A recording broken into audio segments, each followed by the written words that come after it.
ചില സുഹൃത്തുക്കളൊക്കെ പരസ്യയോഗങ്ങളെ വിമർശിക്കുന്നൊരു അന്തരീക്ഷമാണ്. ഞങ്ങളൊക്കെ ഇന്നും പരസ്യയോഗത്തിൻ്റെ ഉൽപ്പന്നങ്ങളാണെന്ന് പറയാൻ മടിയില്ല. ആ വിഷയത്തിലേക്കൊന്നും കടക്കുന്നില്ല. അത് ഈ വേദിയുമായിട്ട് ഇപ്പോൾ പ്രസക്തമായൊരു കാര്യവുമല്ല. എങ്കിലും പറയട്ടെ, ഒറ്റക്കെന്ന് പറയുന്ന, ട്രാക്ട് കൊടുക്കുന്ന, ലഘുലേഖ കൊടുക്കുന്ന നിങ്ങൾ ഒറ്റപ്പെട്ട വ്യക്തിയാണെന്ന് ലോകം വിലയിരുത്തുമ്പോഴും ഒറ്റക്കല്ല, ക്രിസ്തീയ സാന്നിധ്യം, ദൈവത്തിൻ്റെ സാന്നിധ്യം, പരിശുദ്ധാത്മാവിൻ്റെ സാന്നിധ്യം കൂടെയുണ്ട്. അതിൻ്റെ തെളിവ് ഞാൻ പറയാം. സഹോദരൻ സ്റ്റീവൻ ദേവസി തുടങ്ങിയപ്പോഴേ പറഞ്ഞു, ഈ ആമുഖരാത്തിൽ തന്നെ ധാരാളം സഹോദരങ്ങൾ ഈ മണൽപ്പരപ്പിൽ വന്നു. 27 വർഷം മുമ്പ് ഇത് തുടങ്ങുമ്പോൾ ഇത്ര ആളുകൾ വരില്ല. നാളെ ഇതിലേറെ ആൾ വരും. അടുത്ത ദിനങ്ങൾ വലിയ അനുഗ്രഹമായിരിക്കും. എന്നാൽ എങ്ങനെയാണ് ഇന്ന് ഇത്രയും പേര് വന്നത്? അതെന്നെപ്പോലെ പ്രസംഗം വരുന്നു എന്നറിഞ്ഞൊന്നും വന്നൊന്നുമല്ല. എനിക്കങ്ങനെ ഫാൻ ബേസുള്ള ആളൊന്നുമല്ല. അതുള്ള നല്ല പ്രസംഗരുണ്ട്. അവരെയൊന്നും ഞാൻ മോശമായിട്ട് പറഞ്ഞതുമല്ല. നിങ്ങൾ വരാനൊരു കാരണമുണ്ട്, ഞാൻ കണ്ടെത്തിയൊരു കാരണം. അത് സ്റ്റീവൻ ദേവസി പാടുന്നോർത്തും വന്നല്ല. നിങ്ങളാരും എന്നെയും ഇവരെയൊന്നും കാണാൻ വന്നല്ല. അദ്ദേഹം നാട്ടുകാരനായിട്ടോ മറ്റു സ്ഥലങ്ങളിൽ ആളുകൾ കുറേ കൂടെ കൂട്ടും. അദ്ദേഹത്തിൻ്റെ പാട്ട് കേൾക്കാൻ ആളില്ലെന്നല്ല അർത്ഥം. വരാനൊരു പ്രധാന കാരണമുണ്ട്. 27 കൊല്ലങ്ങൾക്ക് പുറത്ത് ഇത്തരമൊരു ലോകമൊന്നും കാണാൻ യാതൊരു പ്രതീക്ഷകളുമില്ലാത്ത കാലത്ത് ഇതുവഴി നടന്നുപോയ എത്ര ദൈവവൃത്തന്മാർ, ഈ മണൽപ്പരപ്പിൽ വന്നിരുന്ന് പ്രാർത്ഥിച്ചെത്ര മനുഷ്യർ, തൊട്ടു പിറ്റേന്ന് വലിയ മാറ്റമൊന്നും കണ്ടില്ല. ഈ മണലിൽ വീണ കണ്ണീര് ഈ മണൽ ബാഷ്പീകരിച്ച് മുകളിൽ വിട്ടു. അത് മുകളിൽ കിടപ്പുണ്ട്. ഈ വെള്ളം ബാഷ്പീകരിച്ച് മുകളിൽ പോയി കരീഭവിച്ചുറഞ്ഞ് നാളെ മഴയായി കിട്ടും പോലെ ഇവിടെ പൊഴിച്ച കണ്ണീരൊക്കെ മുകളിൽ കിടപ്പുണ്ട്. ഒരു ചായക്കാശിന് നിർവാഹമില്ലാതെ ഇതുവഴി തലങ്ങും വിലങ്ങും നടന്ന് സുവിശേഷം അറിയിച്ച പേരും പെരുമയുമില്ലാത്ത, ഫ്ലെക്സിൽ പേര് വരാത്ത, നോട്ടീസിൽ പേര് വരാത്ത നൂറുകണക്കിന് മനുഷ്യര് അന്ന് പ്രസംഗിച്ച്, അന്ന് പ്രാർത്ഥിച്ച് രൂപപ്പെടുത്തി അവരിട്ട വചനത്തിൻ്റെ വിത്തുകളാണ് ഇന്ന് ഫലം കായ്ച്ച് ഒരു വലിയ ജനാവലിയായി എൻ്റെ മുമ്പിൽ ഇരിക്കുന്ന ഈ മഹാസമുദ്രം. ഒന്നുറപ്പ, ഇന്ന് ഞങ്ങൾ പ്രസംഗിക്കുന്നതിന് ഒരു ഫലം കാണുന്ന കാലം വരുന്നുണ്ട്. അതിന്നല്ലെങ്കിൽ നാളെയെങ്കിൽ വലിയൊരു മഴയുടെ മുഴക്കമുണ്ട്. ഇതുവരെ കാണാത്ത ഒരു വലിയ ജനാവലിയുടെ മഹാസമുദ്രത്തിന്റെ അലയൊലികൾ നാളെ ഈ തീരത്തുണ്ടാകുമെന്ന് ഞങ്ങൾ ആത്മാർത്ഥമായി വിശ്വസിച്ച ഈ വചനം ഇന്ന് രാത്രിയും പ്രസംഗിക്കുന്നത്. അതുകൊണ്ട് ഇന്ന് ഈ ദിവസം എന്ത് കിട്ടുമെന്നല്ല, നാളുകൾക്ക് വേണ്ടിയുള്ള വലിയ കരുതലാണ് ഓരോ പ്രസംഗവും, ഓരോ പാട്ടും. ആ പാട്ടിലെല്ലാം മഹത്തര സന്ദേശമുണ്ട്. നമ്മുടെ നാട്ടിൽ വന്നാൽ ചില സ്ഥല നാമങ്ങൾ കേൾക്കണ്ടേ? കണ്ണൻചിറ, ചങ്ങനാശ്ശേരി, ചാത്തങ്കേരി, ഇങ്ങനെയൊക്കെയുള്ള സ്ഥലങ്ങളുണ്ട്. എന്താ സംഭവം? വലിയ വയലുകൾ. ആ വയലുകളിൽ വെള്ളം നിറയും. വയലുകളിൽ വെള്ളം നിറയുമ്പോൾ അശാസ്ത്രീയമായി ഈ ബണ്ടുകൾ തകർന്ന് അടുത്തടുത്ത വയലുകളിലേക്ക് വെള്ളമിറങ്ങും. വലിയ കൃഷിനാശമുണ്ടാകും. ഈ കൃഷിനാശമുണ്ടാകുമ്പോൾ അതിൻ്റെ കാരണം തേടി പോകുന്ന എവിടേക്കാണെന്നറിയണ്ടേ? പ്രശ്നം കണ്ടുപിടിച്ച് പരിഹാരം പറയുന്നൊരു മാന്ത്രികനെ തേടും. അയാൾ വീട്ടിൽ വരും, പന്തം ജ്വലിപ്പിക്കും. അദ്ദേഹം പലതരം കളം വരയ്ക്കും, മന്ത്രതന്ത്ര ഉച്ചാരണങ്ങൾക്കൊടുവിൽ പറയും, ഈ മണ്ണ് രക്തത്തിന് നിലവിളിക്കുന്നു, ഈ മണ്ണിലേക്കൊരു ജീവനുള്ള മനുഷ്യന്റെ ചോര കൊടുക്കണം, ഒരുവനെ ഗുരുതി കൊടുക്കണം, ബലി കൊടുക്കണം. എങ്ങനെയാ ബലി കൊടുക്കുന്ന അറിയണ്ടേ? ഈ വയലിന്റെ പരിസരത്ത് ഈ ആളുകളെ കൊണ്ടുവന്ന് നിർത്തും. ബണ്ടുറക്കുക എന്നതിന് പേര് പറയുക. കവികളൊക്കെ ഇതേപ്പറ്റി എഴുതിയിട്ടുണ്ട്, പാടിയിട്ടുണ്ട്. ബണ്ടുറക്കുന്നതിന്റെ ഭാഗമായി ഈ മനുഷ്യനോടൊരു കുഴിയെടുക്കാൻ പറയും. കുഴിയെടുത്ത് കരയ്ക്ക് കരി, യജമാനനെ പറഞ്ഞ അളവിൽ കുഴി തീർന്നു എന്ന് പറയും. അപ്പോഴേക്കും ഇവൻ കുഴിയെടുത്ത ഏതെങ്കിലും ഒരു ഉപകരണം അതിലേക്ക് ഇട്ടിട്ട് അതിങ്ങ് തിരിച്ചെടുക്ക്, നീ എടുത്തുകൊണ്ട് വരാൻ പറയും. അതെടുക്കാൻ ഇറങ്ങുന്ന മനുഷ്യന്റെ ശരീരത്തിലേക്ക് വലിയ കല്ലുകൾ ഉരുട്ടും, മണ്ണെടുത്തിടും. ആ മനുഷ്യൻ ജീവനോട് അതിനകത്ത് ഹോമിക്കപ്പെടും. അങ്ങനെ ബണ്ടുറയ്ക്കുവാൻ വേണ്ടി മനുഷ്യന്റെ രക്തം ഗുരുതി കൊടുത്ത ചരിത്രമുള്ളത് കൊണ്ട് ആ ചീരൻ എന്നൊരു മനുഷ്യനെ ചവിട്ടിത്താഴ്ത്തി ആ കണ്ടത്തിന് ചീരഞ്ചിറ എന്ന് പേര് വന്നോ? കണ്ണനെ ചവിട്ടിത്താഴ്ത്തി ഇടത്തിന് കണ്ണഞ്ചിറ എന്ന് പേര് വന്നോ? ചാത്തനെ ചവിട്ടിത്താഴ്ത്തി ഇടമുണ്ട്. ഇങ്ങനെ നൂറുകണക്കിന് മനുഷ്യരുടെ ജീവരക്തം ഈ മണ്ണിൽ ഇങ്ങനെ ലയിച്ചു ചേർന്ന് അന്ധവിശ്വാസങ്ങളുടെയും ദുരാചാരങ്ങളുടെയും ആവർത്തനങ്ങളായി കേരള ചരിത്രം രൂപപ്പെട്ടപ്പോൾ മനുഷ്യന്റെ ജീവിതത്തിന് വിലയുണ്ടെന്നും ഒരിക്കലും നശിക്കാത്ത ആത്മാവുണ്ടെന്നും യാതൊരു മനുഷ്യന്റെയും ആത്മാവിന് കൂടുതലോ കുറഞ്ഞതോ ആയ വിലയില്ലെന്നും മാനവികമായ മൂല്യമുണ്ടെന്നും മലയാളി സമൂഹത്തെ പഠിപ്പിച്ചത് ഈ സുവിശേഷത്തിന്റെ പ്രഭാഷകരാ. അതിനു മുമ്പ് ചരിത്രത്തിൽ എവിടെയും അത് കാണാൻ സാധിക്കില്ലെങ്കിൽ വറ്റിവരേണ്ട അത്തരം ജീവിതങ്ങളെ നോക്കിക്കൊണ്ട് അവർക്ക് ഭാവിയുണ്ടെന്ന് പറയാനുള്ള ആത്മാർത്ഥതയുടെ സന്ദേശമാണ് സുവിശേഷം. അതുകൊണ്ട് സുവിശേഷത്തിന്റെ പ്രഘോഷണം ജീവൽ പരിസരങ്ങളിൽ തകർന്നടിഞ്ഞ മനുഷ്യന്റെ ആ വ്യതകളിൽ കണ്ണീരിൽ അവരോടൊപ്പം നിന്ന സന്ദേശമാണെങ്കിൽ, ഞാൻ ഇന്ന് പര്യവസാനിപ്പിക്കുമ്പോൾ ഒരു കാര്യം ചോദിക്കട്ടെ. നമ്മുടെ രാജ്യത്ത് മഹത്തരമായ അനവധി ചിന്തകളുണ്ട്, എനിക്ക് സംശയമില്ല. ആദരണരായ അനവധി ദാർശനികരുണ്ട്, എനിക്ക് സംശയമില്ല. യാതൊരു സംശയം എനിക്ക് അക്കാര്യത്തിലില്ല. മഹത്തരമായ കലാശാലകളുണ്ടായിരുന്നു, സംശയമില്ല.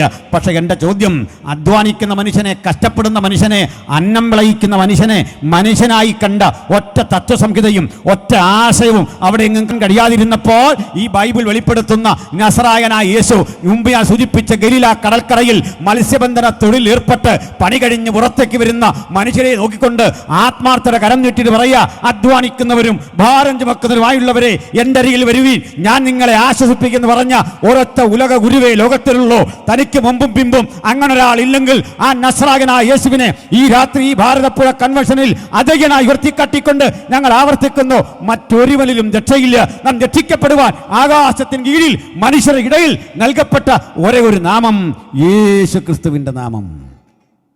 പ്രാർത്ഥന പുരസ്സരം നമുക്ക് ദൈവസന്നിധിയിലായിരിക്കാം. ഞാൻ തന്നെ ഒരു ബൈബിൾ ഭാഗം വായിക്കാം. ഞാൻ തന്നെ വായിക്കുന്നു എന്നതുകൊണ്ട് നിങ്ങളുടെ പാർട്ടിസിപ്പേഷൻ ഇല്ലാതെ പോകരുത്, ശ്രദ്ധയോടിരിക്കണം.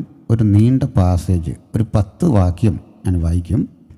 അത് നമ്മുടെ കാലികമായ ഈ പരിസ്ഥിതിയോട് ഏറെ യോജിപ്പുള്ള വചനങ്ങളാണ്. എസെക്കിയേൽ പ്രവാചകൻ്റെ പുസ്തകം 47-ാം അധ്യായം, അതിൻ്റെ 1 മുതലുള്ള 10 വരെയുള്ള വാക്യങ്ങളാണ് ഞാൻ വായിക്കുന്നത്. നമുക്ക് ശ്രദ്ധയോടെ ആ ഭാഗം കേൾക്കാം. അവൻ എന്നെ ആലയത്തിൻ്റെ പ്രവേശനത്തിങ്കൽ മടക്കിക്കൊണ്ടുവന്നപ്പോൾ ആലയത്തിൻ്റെ ഉമ്മറപ്പടിയുടെ കീഴിൽ നിന്ന് വെള്ളം കിഴക്കോട്ട് പുറപ്പെടുന്നത് ഞാൻ കണ്ടു. ആലയത്തിൻ്റെ മുഖം കിഴക്കോട്ടല്ലോ. ആ വെള്ളം ആലയത്തിൻ്റെ വലത്ത് ഭാഗത്ത് കീഴെ നിന്ന് യാഗപീഠത്തിന് തെക്ക് വശമായി ഒഴുകി. അവൻ വടക്കോട്ടുള്ള ഗോപുരത്തിൽ കൂടി എന്നെ പുറത്തു കൊണ്ടുവന്ന് പുറത്തേ വഴിയായി കിഴക്കോട്ട് ദർശനമുള്ള ഗോപുരത്തിൽ കൂടി പുറത്തേ ഗോപുരത്തിലേക്ക് ചുറ്റി നടത്തി കൊണ്ടുപോയി. വെള്ളം വലത്തുഭാഗത്തു കൂടി ഒഴുകുന്നത് ഞാൻ കണ്ടു. ആ പുരുഷൻ കയ്യിൽ ചരടുമായി കിഴക്കോട്ട് നടന്നു. 1000 മുഴം അളന്നു. എന്നെ വെള്ളത്തിൽ കൂടി കടക്കുമാറാക്കി. വെള്ളം നരിയാണിയോളമായി. അവൻ പിന്നെയും 1000 മുഴം അളന്നു. എന്നെ വെള്ളത്തിൽ കൂടി കടക്കുമാറാക്കി. വെള്ളം മുട്ടോളമായി. അവൻ പിന്നെയും 1000 മുഴം അളന്നു. എന്നെ കടക്കുമാറാക്കി. വെള്ളം അരയോളമായി. അവൻ പിന്നെയും 1000 മുഴം അളന്നു. അതെനിക്ക് കടപ്പാൻ വയ്യാത്ത ഒരു നദിയായി വെള്ളം പൊങ്ങി. നീന്തിയിട്ടല്ലാതെ കടപ്പാൻ വയ്യാത്തൊരു നദിയായി തീർന്നു. അവൻ എന്നോട്, മനുഷ്യപുത്ര, കണ്ടുവോ എന്ന് ചോദിച്ചു. പിന്നെ അവൻ എന്നെ നദീതീരത്ത് മടങ്ങിച്ചെല്ലുമാറാക്കി. ഞാൻ മടങ്ങിച്ചെന്നപ്പോൾ നദീതീരത്ത് ഇക്കരയും അക്കരയും അനവധി വൃക്ഷങ്ങൾ നിൽക്കുന്നത് കണ്ടു. അപ്പോൾ അവൻ എന്നോട് അരുളി ചെയ്തത്, ഈ വെള്ളം കിഴക്കേ ഗലീലിലേക്ക് പുറപ്പെട്ട് അരാബയിലെ കുഴുകി കടലിൽ വീഴുന്നു. ഒഴുകിച്ചെല്ലുന്ന വെള്ളം കടലിൽ വീണിട്ട് അതിലെ വെള്ളം പഥ്യമായി തീരും. എന്നാൽ ഈ നദി ചെന്നു ചേരുന്നിടത്തൊക്കെയും ചലിക്കുന്ന സകല പ്രാണികളും ജീവിച്ചിരിക്കും. ഈ വെള്ളം അവിടെ വന്നതുകൊണ്ട് ഏറ്റവും വളരെ മത്സ്യമുണ്ടാകും. ഈ നദി ചെന്നു ചേരുന്നിടത്തൊക്കെയും അത് പഥ്യമായി തീർന്നിട്ട് സകലവും ജീവിക്കും. അതിൻ്റെ കരയിൽ ഏൻ ഗതി മുതൽ ഏൻ എഗ്ലയും വരെ മീൻപിടിക്കാർ നിന്ന് വല വീശും. അതിലെ മത്സ്യം മഹാസമുദ്രത്തിലെ മത്സ്യം പോലെ വിവിധ ജാതിയായി അസംഖ്യമായിരിക്കും. നമുക്കൊരു വാക്കിൽ വീണ്ടും ഒന്ന് പ്രാർത്ഥിക്കാം. പരിശുദ്ധ കർത്താവേ, ഞങ്ങൾ ഈ മഹായോഗത്തിൻ്റെ പ്രഥമ രാത്രിയിൽ തിരുപാദപീഠമണയുന്നു. വചനം എഴുതപ്പെട്ട ആത്മാവിൽ വിശദീകരിച്ച് ഇതിനുവേണ്ടി ആവലോടെ കാത്തിരിക്കുന്ന ജനതയ്ക്കുള്ളിൽ മാനസാന്തരത്തിന് തക്ക ഫലമുളവാക്കുന്ന അനുഭവമാക്കി അങ്ങ് ഞങ്ങൾക്ക് മടക്കിത്തരണമേ. വന്നിരിക്കുന്ന സകലരെയും അങ്ങ് അനുഗ്രഹിക്കണമേ. മഹാദൈവത്തിൻ്റെ അനുഗ്രഹ സ്പർശം കൂടാതെ ഒരാളും ഇവിടുന്ന് മടങ്ങാൻ ഇടവരല്ലേ. ഈ അന്തരീക്ഷത്തെ മുഴുവൻ ഞങ്ങൾ തിരുസന്നിധിയിൽ ഏൽപ്പിച്ച് പ്രാർത്ഥിക്കുന്നു. അടുത്ത മകലും ഇരുന്ന് ശ്രദ്ധിക്കുന്ന സകലരുടെ ഉള്ളിലേക്ക് ഈ പരിശുദ്ധ വചനത്തിൻ്റെ സാന്നിധ്യം കടന്നു ചെല്ലണം. അവിടുന്ന് പ്രാർത്ഥന കേട്ടതുകൊണ്ട് സ്തോത്രം. യേശുവിൻ നാമത്തിൽ തന്നെ ആമേൻ. 1947. ആ വർഷം ഭാരതീയരായി നമ്മൾ മറക്കില്ല. ആംഗലേയ മേധിനി അവരുടെ ഭരണം ഉപേക്ഷിച്ച് ഇന്ത്യ വിട്ടു പോകുകയും ഇന്ത്യയും പാകിസ്ഥാനും എന്ന രണ്ട് രാഷ്ട്രങ്ങൾ പിറവി കൊള്ളുകയും ചെയ്ത വർഷമെന്ന നിലയിലാണ് നമ്മൾ ഓർക്കുന്നത്. എന്നാൽ ആ വർഷത്തിന് മറ്റൊരു പ്രാധാന്യത ബൈബിൾ പഠിതാക്കളായ ഞങ്ങൾക്കുള്ളത്. ഒന്ന് ആമുഖം പറഞ്ഞുകൊണ്ട് ഞാൻ ഈ വിഷയത്തെ അവതരിപ്പിക്കാം. 1947 ചാവുകടലിൻ്റെ പടിഞ്ഞാറേ തീരത്തുകൂടി മുഹമ്മദ് അൽ ദിബ് എന്നു പേരായ ഒരാട്ടിടയ ബാലൻ ആടുകളെ മേയ്ച്ചു പോകുകയാണ്. മുഹമ്മദ് അൽ ദിബ് ഒരു ബെഡൂവിയൻ ആട്ടിടയനാണ്. ബദുക്കൽ അത് കേട്ടിട്ടുണ്ടല്ലോ. അപരിഷ്കൃതരായ കാട്ടറബികളെന്നൊക്കെ നമ്മൾ വിളിക്കുന്ന ഒരു ഗോത്ര വംശജരാണ് അവർ. ഇന്നും അവരുണ്ട്. വിദ്യാഭ്യാസത്തിനോ മറ്റോ വേണ്ടത്ര പരിഗണന കൊടുക്കാതെ പ്രകൃതിയോട് ഇണങ്ങി ജീവിക്കുന്ന ഒരു പ്രാകൃത സംസ്കൃതിയുടെ ആളുകളാണ് ഈ മനുഷ്യർ. ഈ ചാവുകടലിൻ്റെ പടിഞ്ഞാറ് തീരത്തിൻ്റെ പേരാണ് ഏൻ ഗതി എന്ന് പറയുക. നമ്മൾ അവസാനം വായിച്ച വാക്യതാണ്. ചാവുകടലിൻ്റെ കിഴക്കേ തീരമാണ് ഏൻ എഗ്ലയും എന്ന് പറയുക. അങ്ങനെ ഏൻ എഗ്ലയും ഏൻ ഗതി എന്ന ഈ രണ്ട് സ്ഥലങ്ങൾ ബൈബിളിലും രേഖപ്പെടുത്തിയതുകൊണ്ട് 47 കാലയളവിൽ അതിലെ നടന്നുപോയ ഒരു ബാലനെക്കുറിച്ച് പറയുന്നതിൽ ഒരു സാങ്കത്യമുണ്ട് എന്ന് ഞാൻ കരുതുന്നു. അതെന്ത് എന്ന് ഈ വിശദീകരണം പറഞ്ഞു തീരുമ്പോൾ നിങ്ങൾക്ക് മനസ്സിലാകും. ആദ്യം തന്നെ പറയട്ടെ, ഈ പറയുന്ന ചെറുപ്പക്കാരൻ അയാളുടെ ഒരാട് നഷ്ടമായി. ആ നഷ്ടപ്പെട്ടു പോയ ആടിനെ തിരഞ്ഞ് അതുവഴി നടക്കുമ്പോൾ ഇതിൻ്റെ സമീപ പ്രദേശങ്ങളിൽ ചുണ്ണാമ്പ് പാറകളാണ് ധാരാളം. ഇന്ന് ആ സ്ഥലത്തിൻ്റെ പേര് കുംറാൻ എന്നാണ്. ഏതാണ്ട് 11-ലധികം ഗുഹകൾ അടുത്തടുത്തടുത്തുള്ള ഒരു ഭൂപ്രദേശം. ഇതുവഴി ആളുകൾ അങ്ങനെ സഞ്ചരിക്കുന്ന പതിവില്ല.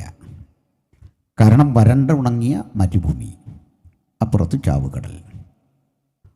അതുകൊണ്ട് ഒരു വേള ഞാൻ ഈ ചാവുകടലിനെ കുറിച്ച് കൂടി എന്ന് പറയാനുണ്ട്.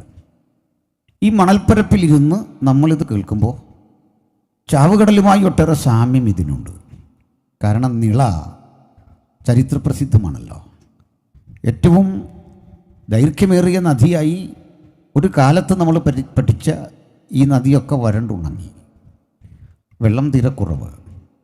സമയാസമയങ്ങളിൽ അതിനെക്കുറിച്ചുള്ള ആശങ്ക പ്രകൃതി ശാസ്ത്രജ്ഞന്മാരുമൊക്കെ പങ്കുവയ്ക്കുന്നു. മണൽ വാരുന്നതാണ് പ്രശ്നമെന്നും മണൽ വാരാതിരുന്നതാണ് പ്രശ്നമെന്നും മണൽ വാരുമ്പോൾ അത് പ്രകൃതിക്ക് ദോഷം വരും എന്ന് കണ്ടുപിടിച്ചിട്ട് മണലിന് പകരം പാറ പൊട്ടിച്ച് മണലുണ്ടാക്കുന്ന ബുദ്ധിജീവികളുള്ളൊരു സ്ഥലമാണ് നമ്മുടെ നാട്. മനസ്സിലായില്ല? വലിയ ബ്ലാസ്റ്റ് ചെയ്ത് പാറ പൊട്ടിച്ച് ഈ മണൽ ഉണ്ടാക്കുന്നു. അപ്പോൾ പ്രകൃതിക്ക് പ്രശ്നമില്ല, ഇത് പ്രകൃതിക്ക് ദോഷം ചെയ്യുമെന്നൊക്കെയാണ് നമ്മൾ പഠിച്ചത്. എനിവേ, എന്തോലും ആയിക്കട്ടെ.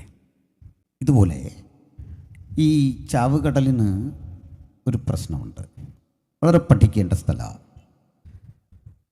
ഈ ചാവുകടൽ എന്ന് കേട്ടാൽ മനസ്സിലാക്കേണ്ടത് ലോകത്തിലെ സകല ജലാശയങ്ങളും ഒരു വിധത്തിലല്ലെങ്കിൽ മറ്റൊരു വിധത്തിൽ മഹാസമുദ്രത്തോട് ചേർന്ന് കിടക്കും. ആ വെള്ളം മഹാസമുദ്രത്തിൽ ചെന്ന് ലയിക്കണം. ചാവുകടലിന് മാത്രം ഒരു പ്രശ്നമുണ്ട്, ആ വെള്ളം കടലിൽ ചേരില്ല. കാരണം സമുദ്രനിരപ്പിൽ നിന്ന് 1000 അടി താഴെയുള്ള ഭൂപ്രദേശമാണ് ചാവുകടൽ. 1000-ൽ കൂടുതലുണ്ടെങ്കിലേ ഉള്ളൂ. 1000 അടി താഴെ കിടക്കുന്ന ഈ ഭൂപ്രദേശത്തിന് മറ്റൊരു പ്രത്യേകതയുണ്ട്. ഭൂമിയിൽ മനുഷ്യ സാന്നിധ്യമുള്ളതും കടലിനേക്കാൾ ഏറ്റവും താണു കിടക്കുന്നതുമായ സ്ഥലമാണ് ചാവുകടൽ. ഈ ചാവുകടലിൻ്റെ ജലസ്രോതസ് എന്ന് പറയുന്നത് യോർദാൻ എന്നറിയപ്പെടുന്നൊരു നദിയാണ്. ആ നദി ഉത്ഭവിച്ചു വരുന്നത് ഗലീലിയ എന്നറിയപ്പെടുന്ന മറ്റൊരു തടാകത്തിൽ നിന്നാണ്. ബൈബിളിൻ്റെ പുതിയ നിയമത്തിൽ ഗലീലിയെക്കുറിച്ചുള്ള പരാമർശങ്ങളിൽ ഗലീലിയ കടൽ എന്ന് കേട്ടിട്ടുണ്ട്. നമ്മുടെ കൂട്ടുകാരൊക്കെ പാട്ട് പാടുമ്പോൾ ഗലീലിയ കടൽ തീരം എന്നൊക്കെ കേട്ടിട്ടുണ്ടല്ലോ. വാസ്തവത്തിൽ ഗലീലിയ ഒരു കടലല്ല, അതൊരു ജലാശയമാണ്. ഓവൽ ഷേപ്പുള്ള ദീർഘവൃത്താകൃതിയുള്ള ഒരു പാനപാത്ര സമാനമായി മലനിരയുടെ മുകളിൽ രൂപപ്പെട്ട് കിടക്കുന്ന ഒരു തടാകം.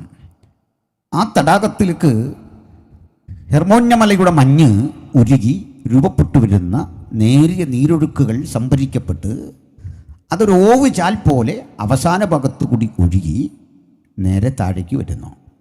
ഈ ഓവ് ചാൽ പോലെ ഇടുങ്ങിയ ഇടത്തുകൂടി ഒഴുകിപ്പോകുന്ന ഈ ജലാശയത്തിൻ്റെ, ഈ വെള്ളത്തിൻ്റെ പേരാണ് വാസ്തവത്തിൽ യോർദാൻ. ഈ വെള്ളത്തിനൊരു പ്രത്യേകതയുണ്ട്. ഈ ഗലീലിയ കടലിലെ വെള്ളം മിഡിൽ ഈസ്റ്റിലെ ഒരു ശുദ്ധജല തടാകമാണ്. വളരെ മനോഹരമാണ് ആ വെള്ളം. ആ കാലാവസ്ഥയും വളരെ രസകരമാണ്. ആ വെള്ളത്തെക്കുറിച്ച് പറയുമ്പോൾ ഈ ജൂത സംസ്കാരത്തിൻ്റെ ആധുനികത ഒന്ന് പരാമർശിക്കാതെ വയ്യ.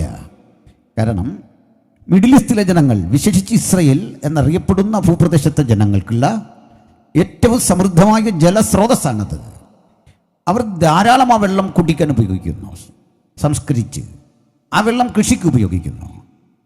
അമിതമായ ആ ഉപയോഗം നിമിത്തം ഈ കടൽ വറ്റും എന്ന്, അല്ലെങ്കിൽ ഈ ജലസ്രോതസ് വറ്റുമെന്ന് ലോകാരോഗ്യ സംഘടന നിരീക്ഷിച്ചു. അത് പഠിക്കാൻ വേണ്ടി അടുത്തടുത്ത് കിടന്ന 3 രാജ്യങ്ങളിലെ സയൻറ്റിസ്റ്റുകൾ അവിടേക്ക് അയച്ചു. വർഷങ്ങൾക്കപ്പുറത്ത് ഏതാണ്ട് 96 ആകുമ്പോഴേക്കും ആ കടൽ വറ്റി വരണ്ട് തീരും. അതാണ് നിരീക്ഷിച്ചത്. കടൽ എന്ന് പറയുന്നത് സാങ്കേതിക അർത്ഥത്തിലാണ്, അതൊരു തടാകമാണ്. 96 ആകുമ്പോഴേക്കും അത് വറ്റി വരളുമെന്ന് മാത്രമല്ല, ആ നാട്ടിൽ ഏറ്റവും വിലപിടിപ്പുള്ള വസ്തുവായി കുടിവെള്ളം മാറും, കുടിവെള്ളത്തിന് വലിയ വില കൊടുക്കേണ്ടി വരും എന്നൊക്കെ നിരീക്ഷണം വന്നു. ഈജിപ്റ്റ്, സിറിയ, യോർദാൻ എന്നറിയപ്പെടുന്ന ഒരു രാജ്യമുണ്ടല്ലോ, ഈ രാജ്യങ്ങളിലെ സയൻറ്റിസ്റ്റുകൾ 3 ആളുകളും സംഘാംഗങ്ങളും ഈ സ്ഥലമൊക്കെ പഠിച്ച് ഈ നിരീക്ഷണ റിപ്പോർട്ട് കൊണ്ടുവന്നു. 95-96 വറ്റി വരളും. ഇത്തരമൊരു വാർത്ത പരന്നപ്പോൾ ആശങ്കപ്പെട്ട ഇസ്രയേൽ അതേക്കുറിച്ച് ഭയപ്പെട്ടില്ല. അവർ അടുത്തതായി ചെയ്തത് മെഡിറ്ററേനിയൻ കടലിലെ വെള്ളം പമ്പ് ചെയ്ത് ഹെർമോന്യമലയുടെ മുകളിൽ കയറ്റി അതിലെ ഉപ്പും ഇതര മിനറൽസുമൊക്കെ വേർതിരിച്ചെടുത്തു മാറ്റി ലോകത്തിലെ തന്നെ ഏറ്റവും ക്വാളിറ്റിയുള്ള ഉപ്പുണ്ടാക്കി വിപണിയിലെത്തിച്ചു. അവശേഷിച്ച വെള്ളം ഗലീലക്കടലിലേക്ക് ഒഴുക്കി ആ ഗലീലിയ തടാകത്തിൻ്റെ ആ ക്യാച്ച്മെൻ്റ് ഏരിയ, അതിൻ്റെ വൃഷ്ടിപ്രദേശം ഉയർത്തി. എന്തു സംഭവിച്ചു എന്ന് കൂടി കേൾക്കുക. 96 ഇത് വറ്റി വരളും എന്ന് ശാസ്ത്രീയമായി നിരീക്ഷിച്ച് 3 രാജ്യങ്ങളിലേക്ക് ഈ രാജ്യം കുപ്പിവെള്ളം വിറ്റ് ഉപജീവനം നടത്തത്തക്ക വിധത്തിലേക്ക്, സമ്പത്തുണ്ടാക്കുന്ന വിധത്തിലേക്ക് അവരിന്ന് വളർന്നു.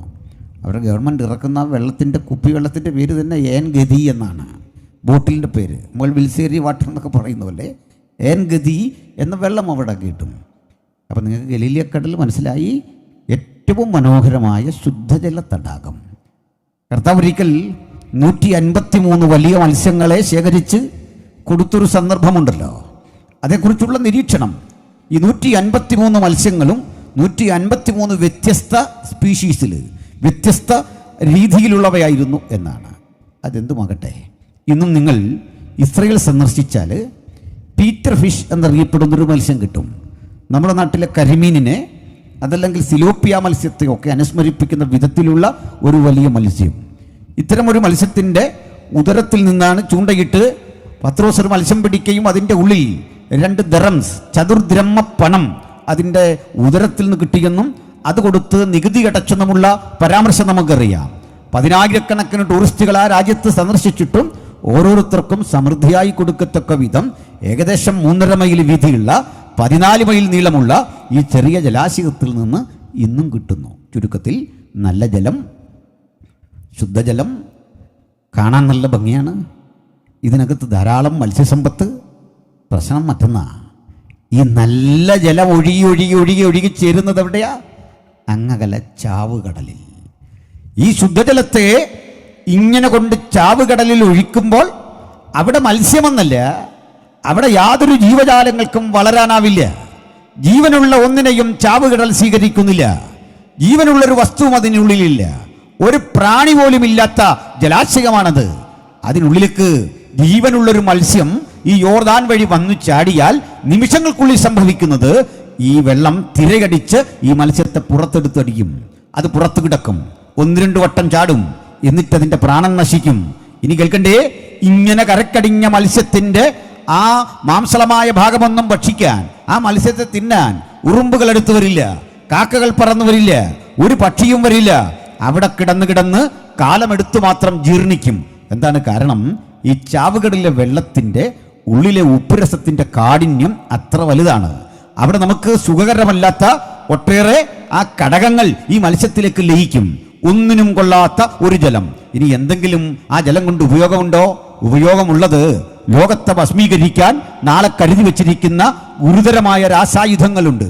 ആ ആയുധങ്ങൾ രൂപപ്പെടുത്താൻ വേണ്ടിയിട്ട് ഇതിനകത്തെ വെള്ളം വിഘടിപ്പിച്ച് പലതരത്തിൽ പ്രയോജനപ്പെടുത്താമെന്ന് കണ്ടെത്തുകയും ഈ വെള്ളത്തിന്റെ ഉടമസ്ഥാവകാശത്തിന് വേണ്ടി ഇന്ന് യുദ്ധം നിർണയിക്കുന്ന ലോകരാഷ്ട്രങ്ങൾ തമ്മിൽ ഏറ്റുമുട്ടുന്നതുമായ ഒട്ടേറെ സംഭവങ്ങളുണ്ട്. ഇപ്പോൾ അതിൻ്റെ വിഷയമല്ലാത്തത് കൊണ്ട് ഞാൻ പരാമർശിക്കാതെ വിടുന്നു.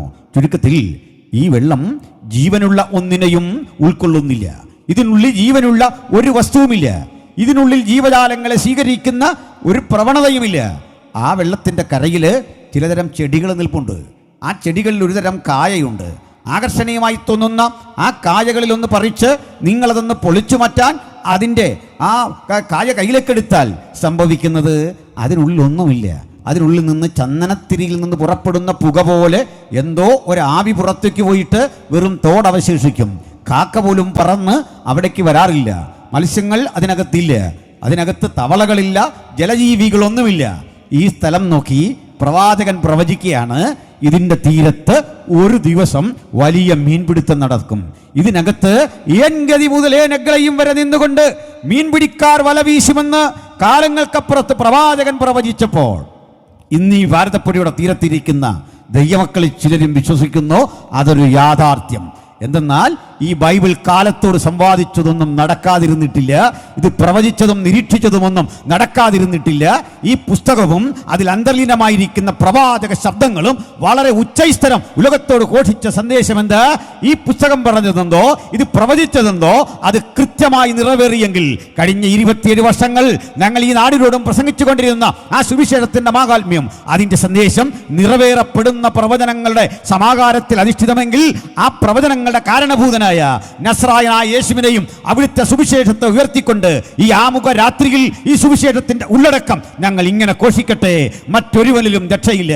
നാം രക്ഷിക്കപ്പെടുവാൻ ആകാശത്തിന് കീഴിൽ മനുഷ്യരുടെ ഇടയിൽ നൽകപ്പെട്ട ഏക നാമം യേശുക്രിസ്തുവിന്റെ നാമം. എത്ര സന്തോഷമാണ് നാം ഒരുമിച്ച് യേശുവിനെ ഉയർത്തുക. ജീവൽ പ്രശ്നങ്ങളുടെ നടുവിൽ ഉയർത്തുവാൻ കൊള്ളാവുന്ന ഉജ്ജ്വല നാമം യേശുവിന്റെ നാമമാണ്. ആ മഹത്തര നാമം ഉയർത്തപ്പെടുന്ന ഇടത്ത് അന്തരീക്ഷ മണ്ഡലത്തിൽ ഇരുട്ടിന്റെ ശക്തികൾക്ക് വ്യവഹരിക്കാൻ കഴിയുകയില്ല. ആ നാമം ഉയർത്തുന്ന ഇടത്ത് മാരക രോഗങ്ങളുടെ അണുക്കൾക്ക് ഇരിക്കുവാൻ കഴിയുകയില്ല.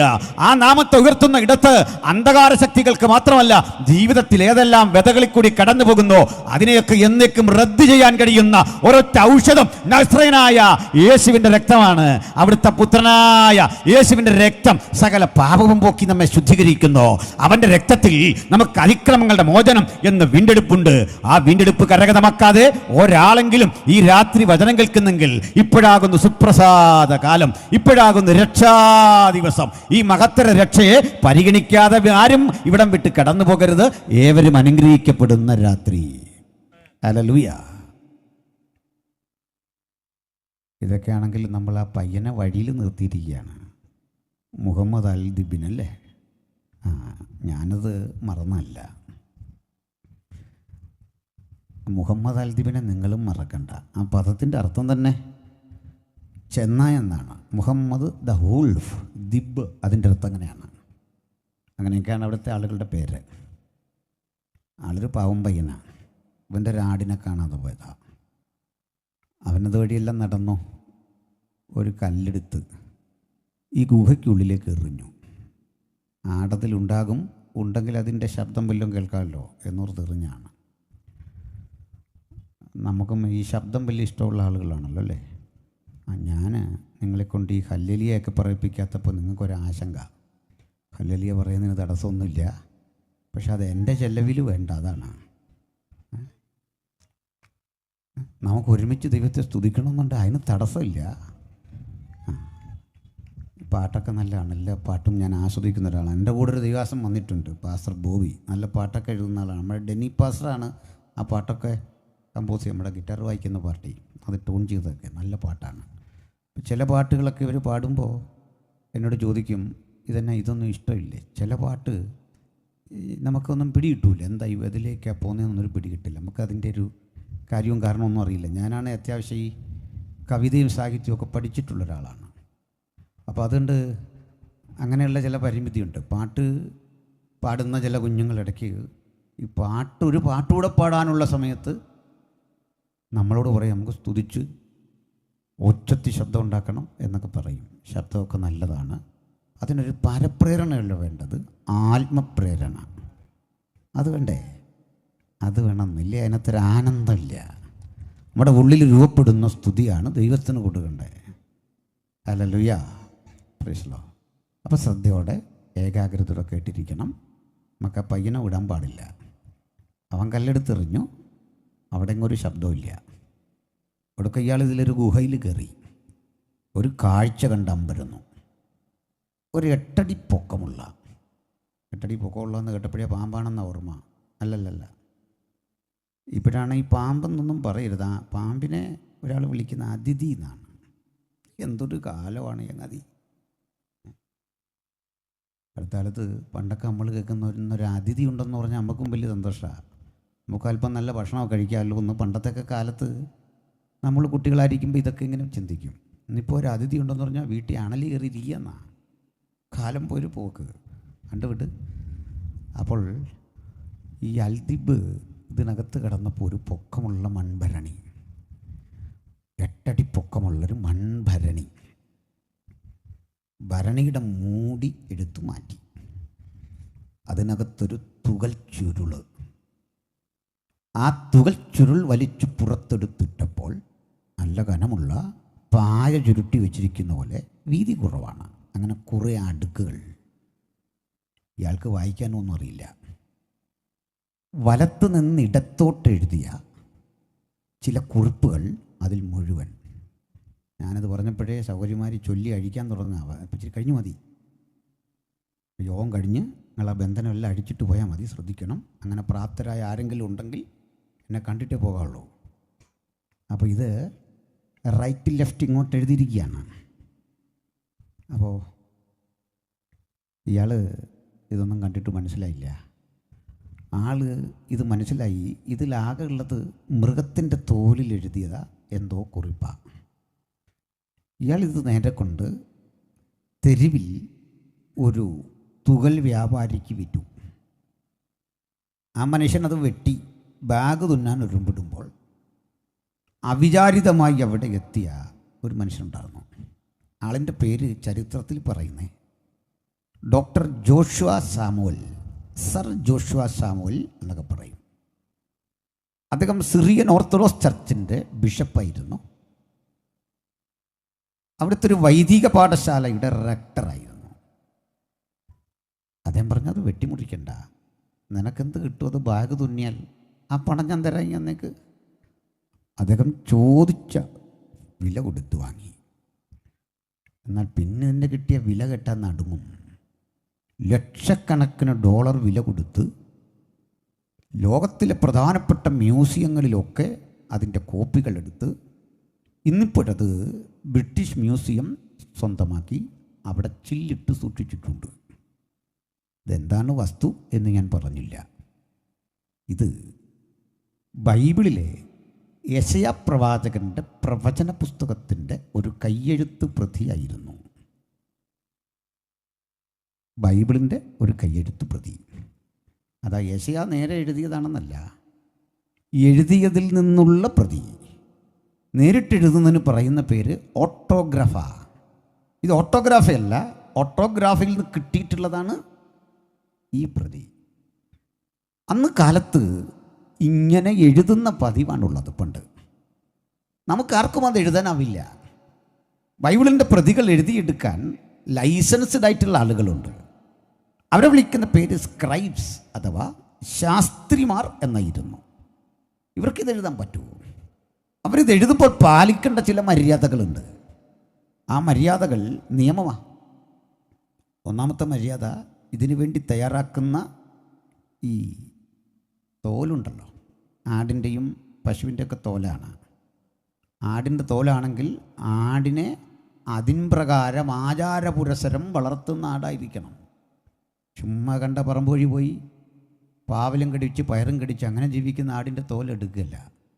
ഇതിനു വേണ്ടി വളർത്തുന്ന ആട്. ഇതാണ് കാര്യം. വേണ്ടേ, ഈ സംഗീതോപകരണമൊക്കെ നിർമ്മിക്കുമ്പോൾ അതിന് നിയമമുണ്ട്. ഈ തുടി ഉണ്ടാക്കണമെങ്കിൽ അതിനെടുക്കുന്ന ആ സ്കിന്നിന് നിയമമുണ്ട്, ചെണ്ടക്കൊരു നിയമമുണ്ട്. എനിക്കൊന്ന് ഇവർ തബല കൊണ്ടുവരാതെ വന്നതിന് നിയമമുള്ളതുകൊണ്ടാണ്. ഈ തബലയൊന്ന് തുടയ്ക്കണമെങ്കിൽ ഉപ്പ് കൂടാതെ വളർത്തുന്ന പാടിൻ്റെ പാല് പഞ്ഞിയിൽ മുക്കി തുടയ്ക്കണം. ഇങ്ങനെയൊക്കെയാണ്. അപ്പം അതില്ലാത്തതുകൊണ്ട് അവരതെടുക്കാൻ. ചുരുക്കി പറഞ്ഞ് ഇതിനെല്ലാം നിയമമുണ്ട്. തല്ലാനൊരു കോലുണ്ടാക്കണ്ടേ? ആ തല്ലാനുള്ള കോല് ആണും പെണ്ണുമുണ്ട്.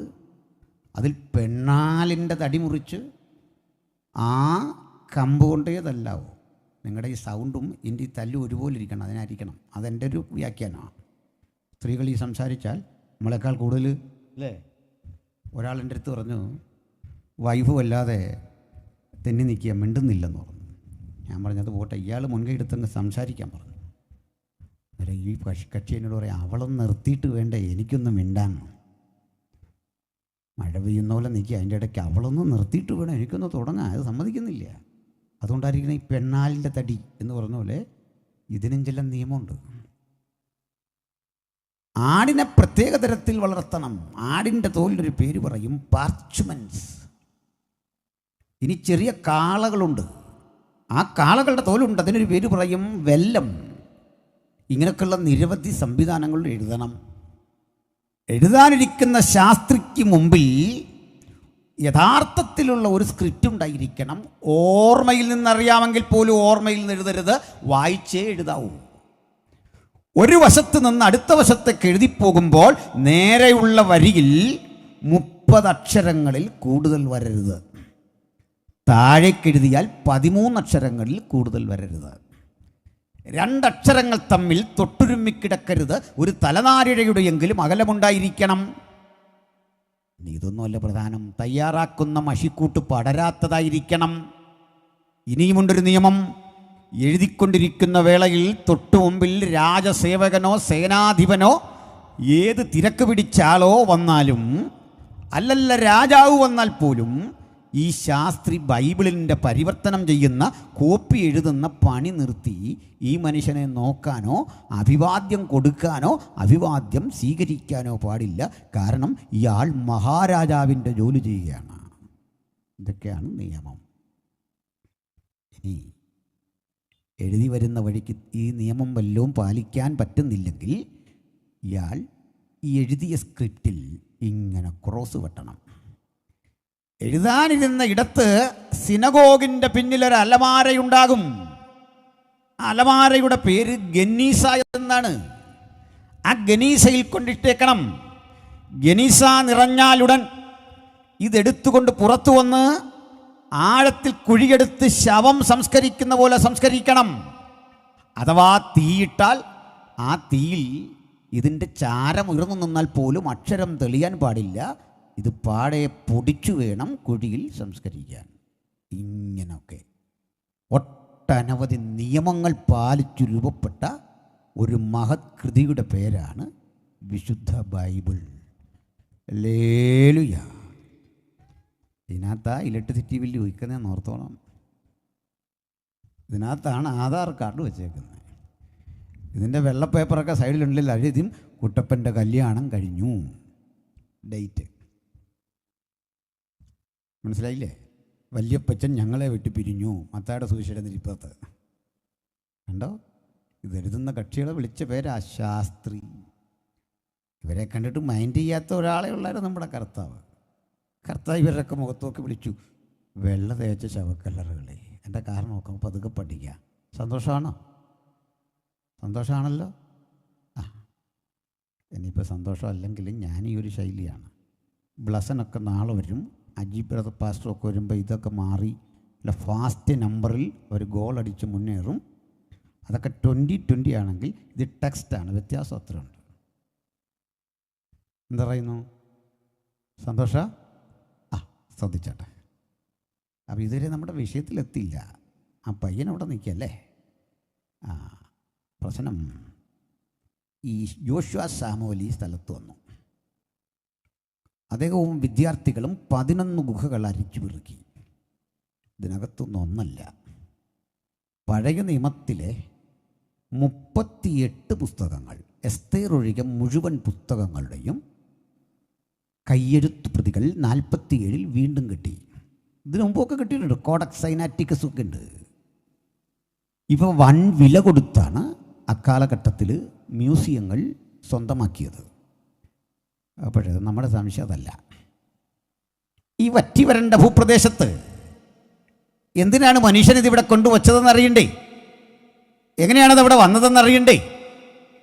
അതിൻ്റെ കാരണം ഭക്തരായ ഒരുപറ്റം മനുഷ്യർ ആ കാലഘട്ടത്തിൽ യെരുശലേമിൻ്റെ തിരക്കിൽ ജീവിക്കാതെ പാപമംഗലമായ ആ ലോകത്തു നിന്ന് മാറി അവിടുത്തെ മാലിന്യങ്ങളൊന്നും ജീവിതത്തിൽ പറ്റാതെ ഈ ഗുഹയ്ക്കുള്ളിൽ ഈ പരിസരത്ത് പ്രാർത്ഥന ജീവിതം കഴിച്ചു പോന്നു.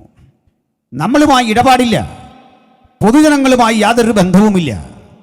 ആ സ്ഥലത്ത് അവർ പാർക്കുമ്പോൾ നമ്മളുമായി ഇടപാടില്ലാതിരിക്കാൻ വേണ്ടി സ്വന്തമായി കൃഷി ചെയ്ത് സ്വന്തമായി മൃഗങ്ങളെ വളർത്തി അങ്ങനെ പ്രാർത്ഥിച്ചു കഴിഞ്ഞ ഈ മനുഷ്യരെ കുറിച്ച് പുരാവസ്തു ഗവേഷകർ പഠിച്ചു വന്നപ്പോൾ മനസ്സിലായി, ഇവർ ഈ ചാവുകടൽ തീരത്ത് താമസിക്കാൻ മറ്റൊരു കാരണം ഈ പ്രവചനം പോലെ ഒരു ദിവസം ഈ ചാവുകടലിൻ്റെ സ്ഥിതിയും മാറും. ആർക്കും വേണ്ടാത്ത ഈ വെള്ളം സമ്പദ്സമൃദ്ധിയുടേതായി മാറുമ്പോൾ, ശാപഗ്രസ്തമായ ഈ ഭൂമിയുടെ സ്ഥിതി മുഴുവൻ മാറുമ്പോൾ, ഞങ്ങളിതാ ആ പ്രവചനത്തിൻ്റെ മഴ പെയ്യുവാൻ ഇങ്ങനെ കാത്തിരിക്കുന്നു. അവരൊക്കെ പറഞ്ഞു, ഈ പ്രവചനം ഞാൻ പ്രസംഗിക്കുന്ന ഇന്ന് രാത്രി വരെ നിറവേറിയിട്ടുമില്ല. പക്ഷെ പറഞ്ഞത് തിരുവെടുത്തെങ്കിൽ കാലവിളംബമന്യേ ഇത്തനൊരു പ്രവചനം നിറവേറാൻ ആവലോടെ കാത്തിരിക്കുന്നു എന്ന യാഥാർത്ഥ്യം മനസ്സിലാക്കിക്കൊണ്ട് നമുക്ക് അവശേഷിച്ച ചിന്തകളിലൂടെ ഒന്ന് കടന്നു പോകാം. എല്ലാവരും ഏകാഗ്രത ഇവിടെ ഉണ്ടാക്കണം. ബഹുമാന്യരേ, ഞങ്ങളെ സംബന്ധിച്ചിടത്തോളം പ്രതീക്ഷകൾ നഷ്ടപ്പെട്ട ഇടത്തു നിന്ന് പുനരുദ്ധരിക്കുന്നൊരു ദൈവത്തിൻ്റെ വചനമാണ് ഉലകത്തോട് സംസാരിക്കുന്നത്. ചാവുകട ചൂണ്ടിക്കാട്ടി ഇവിടെ ഒന്നും നടക്കില്ല എന്ന് ചിന്തിക്കുന്ന മനുഷ്യരോട് അങ്ങനെയല്ല, ഇവിടെ നിന്ന് വീണ്ടും ഒരു വലിയ മീൻകുട്ടൻ രൂപപ്പെടുമെന്നും എല്ലാ അരക്ഷിതാവസ്ഥകളും മാറുമെന്നും പറഞ്ഞ് മനുഷ്യ മനസ്സുകളെ ഉദ്ദീപിപ്പിക്കുന്ന ഒരു സന്ദേശമെന്ന നിലയിലാണ് ഈ ദൈവവചനത്തിന് സുവിശേഷം എന്ന് പേര് കിട്ടിയത്. ആ സുവിശേഷത്തിൻ്റെ ഒരു പ്രത്യേകത, നാനാജാതി മതസ്ഥർക്ക്, എല്ലാ സമൂഹങ്ങൾക്കും അതൊരുപോലെ ബാധകമാകുന്ന ദൈവത്തിൻ്റെ വചനമാണ്. ആ ദൈവത്തിൻ്റെ വചനത്തിൽ നിന്ന് മാറി നിൽക്കാൻ ലോകത്തൊരു മനുഷ്യർക്കും സാധിക്കില്ല. സകല മനുഷ്യർക്കും ഒരു ദൈവം എന്നത് കൃത്യം പഠിപ്പിക്കാൻ കാരണം മറ്റാരെയും വിവേചിക്കുന്നത് കൊണ്ടല്ല, എല്ലാവരെയും സ്നേഹിക്കുന്നുകൊണ്ടാണ്. അതെങ്ങനെയാണ് പ്രപഞ്ചത്തിന് മുഴുവൻ ഒരു ദൈവം എന്ന് പറയുമ്പോൾ നമ്മൾ അകന്നു പോകുന്നതുകൊണ്ടാ? എനിക്കും നിങ്ങൾക്കുമെല്ലാം ഒരു പിതാവെന്ന് പറയുമ്പോൾ സന്തോഷം വർദ്ധിക്കില്ലേ ചെയ്യണ്ടേ? നമ്മുടെ കൂട്ടായ്മ സൗഹൃദം വർദ്ധിക്കില്ലേ ചെയ്യണ്ടേ? നമ്മുടെ ആത്മാർത്ഥത വർദ്ധിക്കില്ലേ ചെയ്യേണ്ടത്? ദൈവം ഒരു മതത്തിൻ്റെയും സ്വന്തമല്ല, ദൈവം ഒരു വിഭാഗത്തിൻ്റെ സ്വന്തമല്ല. ഞങ്ങളൊക്കെ ചിലപ്പോൾ പ്രസംഗിക്കുമ്പോൾ ഞങ്ങളുടെ ദൈവം എന്നൊരു പദം പറയുന്നത് പോലും ആ സ്നേഹബന്ധത്തിൻ്റെ ആഴത്തിലാണ്. 8ഉം 10ഉം മക്കളുള്ള കുട്ടികൾ അപ്പനെ നോക്കിയിട്ട് എൻ്റെ അപ്പനെന്ന് പറയുമ്പോൾ മറ്റുള്ളവരെ നിരസിക്കുകയല്ല, മറിച്ച് സ്നേഹബന്ധത്തിൻ്റെ ഗാഢത കൊണ്ട് എൻ്റെ പിതാവ് എന്ന് ദൈവത്തെ വിളിക്കുന്ന ഉജ്ജ്വലമായ ആ തീവ്രമായ ഹൃദയാനുരാഗത്തിൻ്റെ പകർച്ചയാണ് ആ വാക്കുകൾ. അതുകൊണ്ട് ഈ വാക്കുകൾ ആരെയും വേദനിപ്പിക്കേണ്ട. ഇവിടെ ഇരിക്കുന്ന നാനാജാതി മതസ്ഥരും ഹൃദയം തുറന്നു പറയണം, അങ്ങ് എൻ്റെ ദൈവമാണ്, പ്രപഞ്ചനാഥൻ എൻ്റെ ദൈവമാണ്. ഈ പ്രപഞ്ചത്തെ മുഴുവൻ ഒരു വാക്കിലുളവാക്കിയ അവിടുന്ന് എൻ്റെ കൂടി പിതാവാണ്. ഞാൻ മറ്റൊന്നു കൂടി പറയട്ടെ, ലോകത്തിലെ സകല മതങ്ങളും ദൈവത്തെ ഈ സ്ഥാനപ്പേർ ചൊല്ലിയാണ് വിളിക്കുക, പറയുക. അവർക്ക് കുഴപ്പമില്ല, ഭയമാണ്, ദൈവത്തെക്കുറിച്ചുള്ള ഭയം. ദൈവമെന്തോ ഭയപ്പെടേണ്ട ഒരാളാണ് എന്ന ധാരണ, ആ ധാരണ ജൂതന്മാരും വെച്ച് പുലർത്തിയിരുന്നു. അങ്ങനെയാണ് നമ്മൾ ബൈബിളിൽ പോലും കാണുന്നുണ്ട്. പഴയ നിയമത്തിൽ ഭയപ്പെട്ട് ദൈവത്തിൻ്റെലേക്ക് വരിക, ആ ഭയം മാറിയിട്ട് സ്നേഹത്തോട് അവൻ്റെ അരികിൽ വരാൻ, നമുക്ക് തമ്മിലുള്ള ആ പ്രതിസന്ധി പരിഹരിച്ച മധ്യസ്ഥന്റെ പേരാണ് കർത്താവായ യേശു ക്രിസ്തു. പ്രശ്ന പരിഹാരം വരുത്തിയ ആ മധ്യസ്ഥൻ നമ്മെ പ്രാർത്ഥന പഠിപ്പിച്ചപ്പോൾ ഒരു പ്രാർത്ഥന പഠിപ്പിച്ചു. അതെന്താണ്? ഞാൻ പറയാം. മനുഷ്യൻ ദൈവത്തെ ഈശ്വരൻ എന്ന് വിളിക്കും, ജൂതന്മാർ യാഹുവി എന്ന് വിളിക്കും, അള്ള എന്ന് വിളിക്കും. ആ മിഡിൽ ഈസ്റ്റിൽ പലതരം പേരുകൾ. ഈ പാർസികളാണെങ്കിൽ വിളിക്കുന്നത് അഹുര എന്നാണ് ദൈവത്തെ വിളിക്കുക. ഈ രൂപത്തിലൊക്കെ മാറി ദൈവത്തെ വിളിക്കുന്ന ലോകത്ത് സ്ഥാനപ്പേർ കൊണ്ട് ദൈവത്തെ വിളിക്കുമ്പോൾ നിങ്ങൾക്കറിയാമോ എങ്ങനെയാണ് യേശുവിൻ്റെ അനുഗാമികൾ ദൈവത്തെ വിളിക്കുക? പിതാവേ. എത്ര ആനന്ദമാണ് ആ പദത്തിന്. അപ്പാ എന്ന് ഹൃദയം തുറന്ന് ദൈവത്തെ വിളിക്കാൻ മനുഷ്യരാശിയെ പഠിപ്പിച്ചപ്പോൾ നമ്മെ ദൈവത്തിൽ നകറ്റുകയല്ല, വിളിക്കുന്ന യാതൊരുവനെയും തന്നോട് ചേർക്കാനാണ് ആ ദൈവം തൻ്റെ പ്രവൃത്തി നമുക്ക് വേണ്ടി അയച്ചു തന്നത് ആ പുത്രനെ. ഇനി ഒന്ന് രണ്ട് കാര്യങ്ങൾ കൂടി. ഞങ്ങളിങ്ങനെ യോഗവും മീറ്റിങ്ങൊക്കെ നടത്തുമ്പോൾ ആളുകൾക്കൊരു തെറ്റിദ്ധാരണ, ഇത് ഈ മതത്തിലേക്ക് ആളെ ചേർക്കുന്ന എന്തോ വിദ്യയാണോ? എൻ്റെ തെറ്റിദ്ധരിച്ചുകൊണ്ട് ആളുകൾ ഞങ്ങളെ വിളിക്കാറുണ്ട് മതപരിവർത്തന ലോബി. ഇടയ്ക്ക് നമ്മുടെ ചില പരാമർശങ്ങളിൽ ആളുകൾ പറഞ്ഞു നമ്മൾ ഈ പാൽപ്പൊടി കൊടുത്തും മൈദ കൊടുത്തും വസ്ത്രം കൊടുത്തുമൊക്കെ ആളുകളെ മതം മാറ്റി ഇപ്പോഴൊക്കെ നടക്കുന്നുണ്ടെന്നാണ്. അത് തീരെ തള്ളേണ്ട കാര്യമില്ല കേട്ടോ, അതിലൊരു ശരിയുണ്ട്. ആ ശരി ഞാനൊന്ന് പറയാം. ആദ്യം ഒരു കാര്യം ഞങ്ങൾ പറയുന്നു, ഞങ്ങളെ സംബന്ധിച്ചുള്ള ഇതൊരു മതമല്ല, it is not a religion. എന്തങ്ങനെ പറയാൻ കാരണം ഒരു മതത്തിന് വേണ്ട ചേരുവ ഇതിലെന്നുള്ളതാണ്. മതത്തിന് എന്തൊക്കെ വേണം? ഒന്നോ അതിലധികമോ തീർത്ഥാടന കേന്ദ്രങ്ങൾ മതത്തിനുണ്ടാവും. യേശു ജനിച്ചു വളർന്ന ബേത്ലഹേമോ, യേശു മരിച്ച ഗോൽഗതയോ, ആദ്യത്തെ ദേവാലയം സ്ഥാപിക്കപ്പെട്ട യെരുസലേമോ ഞങ്ങൾക്ക് തീർത്ഥാടന കേന്ദ്രമല്ല. യെരുസലേമിലെ ഒരു പിടി മണ്ണും ഈ ഭാരതപ്പുഴയിലെ ഒരു പിടി മണ്ണും കയ്യിലെടുത്തിട്ട് ഇതിലേതാണ് വിശുദ്ധമെന്ന് ചോദിച്ചാൽ ഞങ്ങൾ പറയും ഇത് രണ്ടും പ്രത്യേകിച്ച് വിശുദ്ധമല്ല അശുദ്ധമല്ല, രണ്ടും ഒരുപോലെ. മെച്ചപ്പെട്ട മണ്ണ് ഈ ഭാരതപ്പുഴയിലെ. കാരണം യെരുസലേമിലെ മണ്ണിൻ്റെ പ്രശ്നം 422 ആക്രമണം നടന്നിട്ട് ലക്ഷക്കണക്കിന് മനുഷ്യരുടെ രക്തം ചീന്തി അങ്ങനെ ചോര പുതച്ചുറങ്ങുന്ന മണ്ണാണത്. അതിനേക്കാൾ കുറേ മെച്ചം ഇതാണ്. ആ മണ്ണിനോ ആ വെള്ളത്തിനോ ഒരു വിശുദ്ധിയും ഞങ്ങൾ കൽപ്പിക്കണില്ല. അപ്പോൾ ഒരു തീർത്ഥാടന കേന്ദ്രമില്ല. അടുത്ത വിഷയം, മതത്തിന് ഏറ്റവും പ്രധാനപ്പെട്ട ഒരു നിറം കാണും. ഏതെങ്കിലും ഒരു നിറം, മഞ്ഞോ നീലയോ ചുവപ്പോ അല്ലെങ്കിൽ അങ്ങനെ എന്തെങ്കിലും ഒരു കൊടിക്കൂറ, ഒരു പതാക കാണും.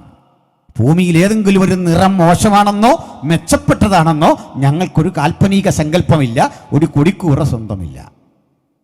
മതങ്ങൾക്ക് 12 മാസത്തിൽ ഏതെങ്കിലും ഒരു മാസമോ മാസത്തിൽ ഏതെങ്കിലും ഒരു ദിവസമോ ദിവസത്തിലെ ചില സമയമോ സുപ്രധാനങ്ങളായിരിക്കാം. ഞങ്ങൾക്ക് 12 മാസം ഒരുപോലെ, ഏത് സമയം ഒരുപോലെ, ഒരു വ്യത്യാസമില്ല, ഒരു പ്രശ്നമില്ല. മനസ്സിലായില്ലേ?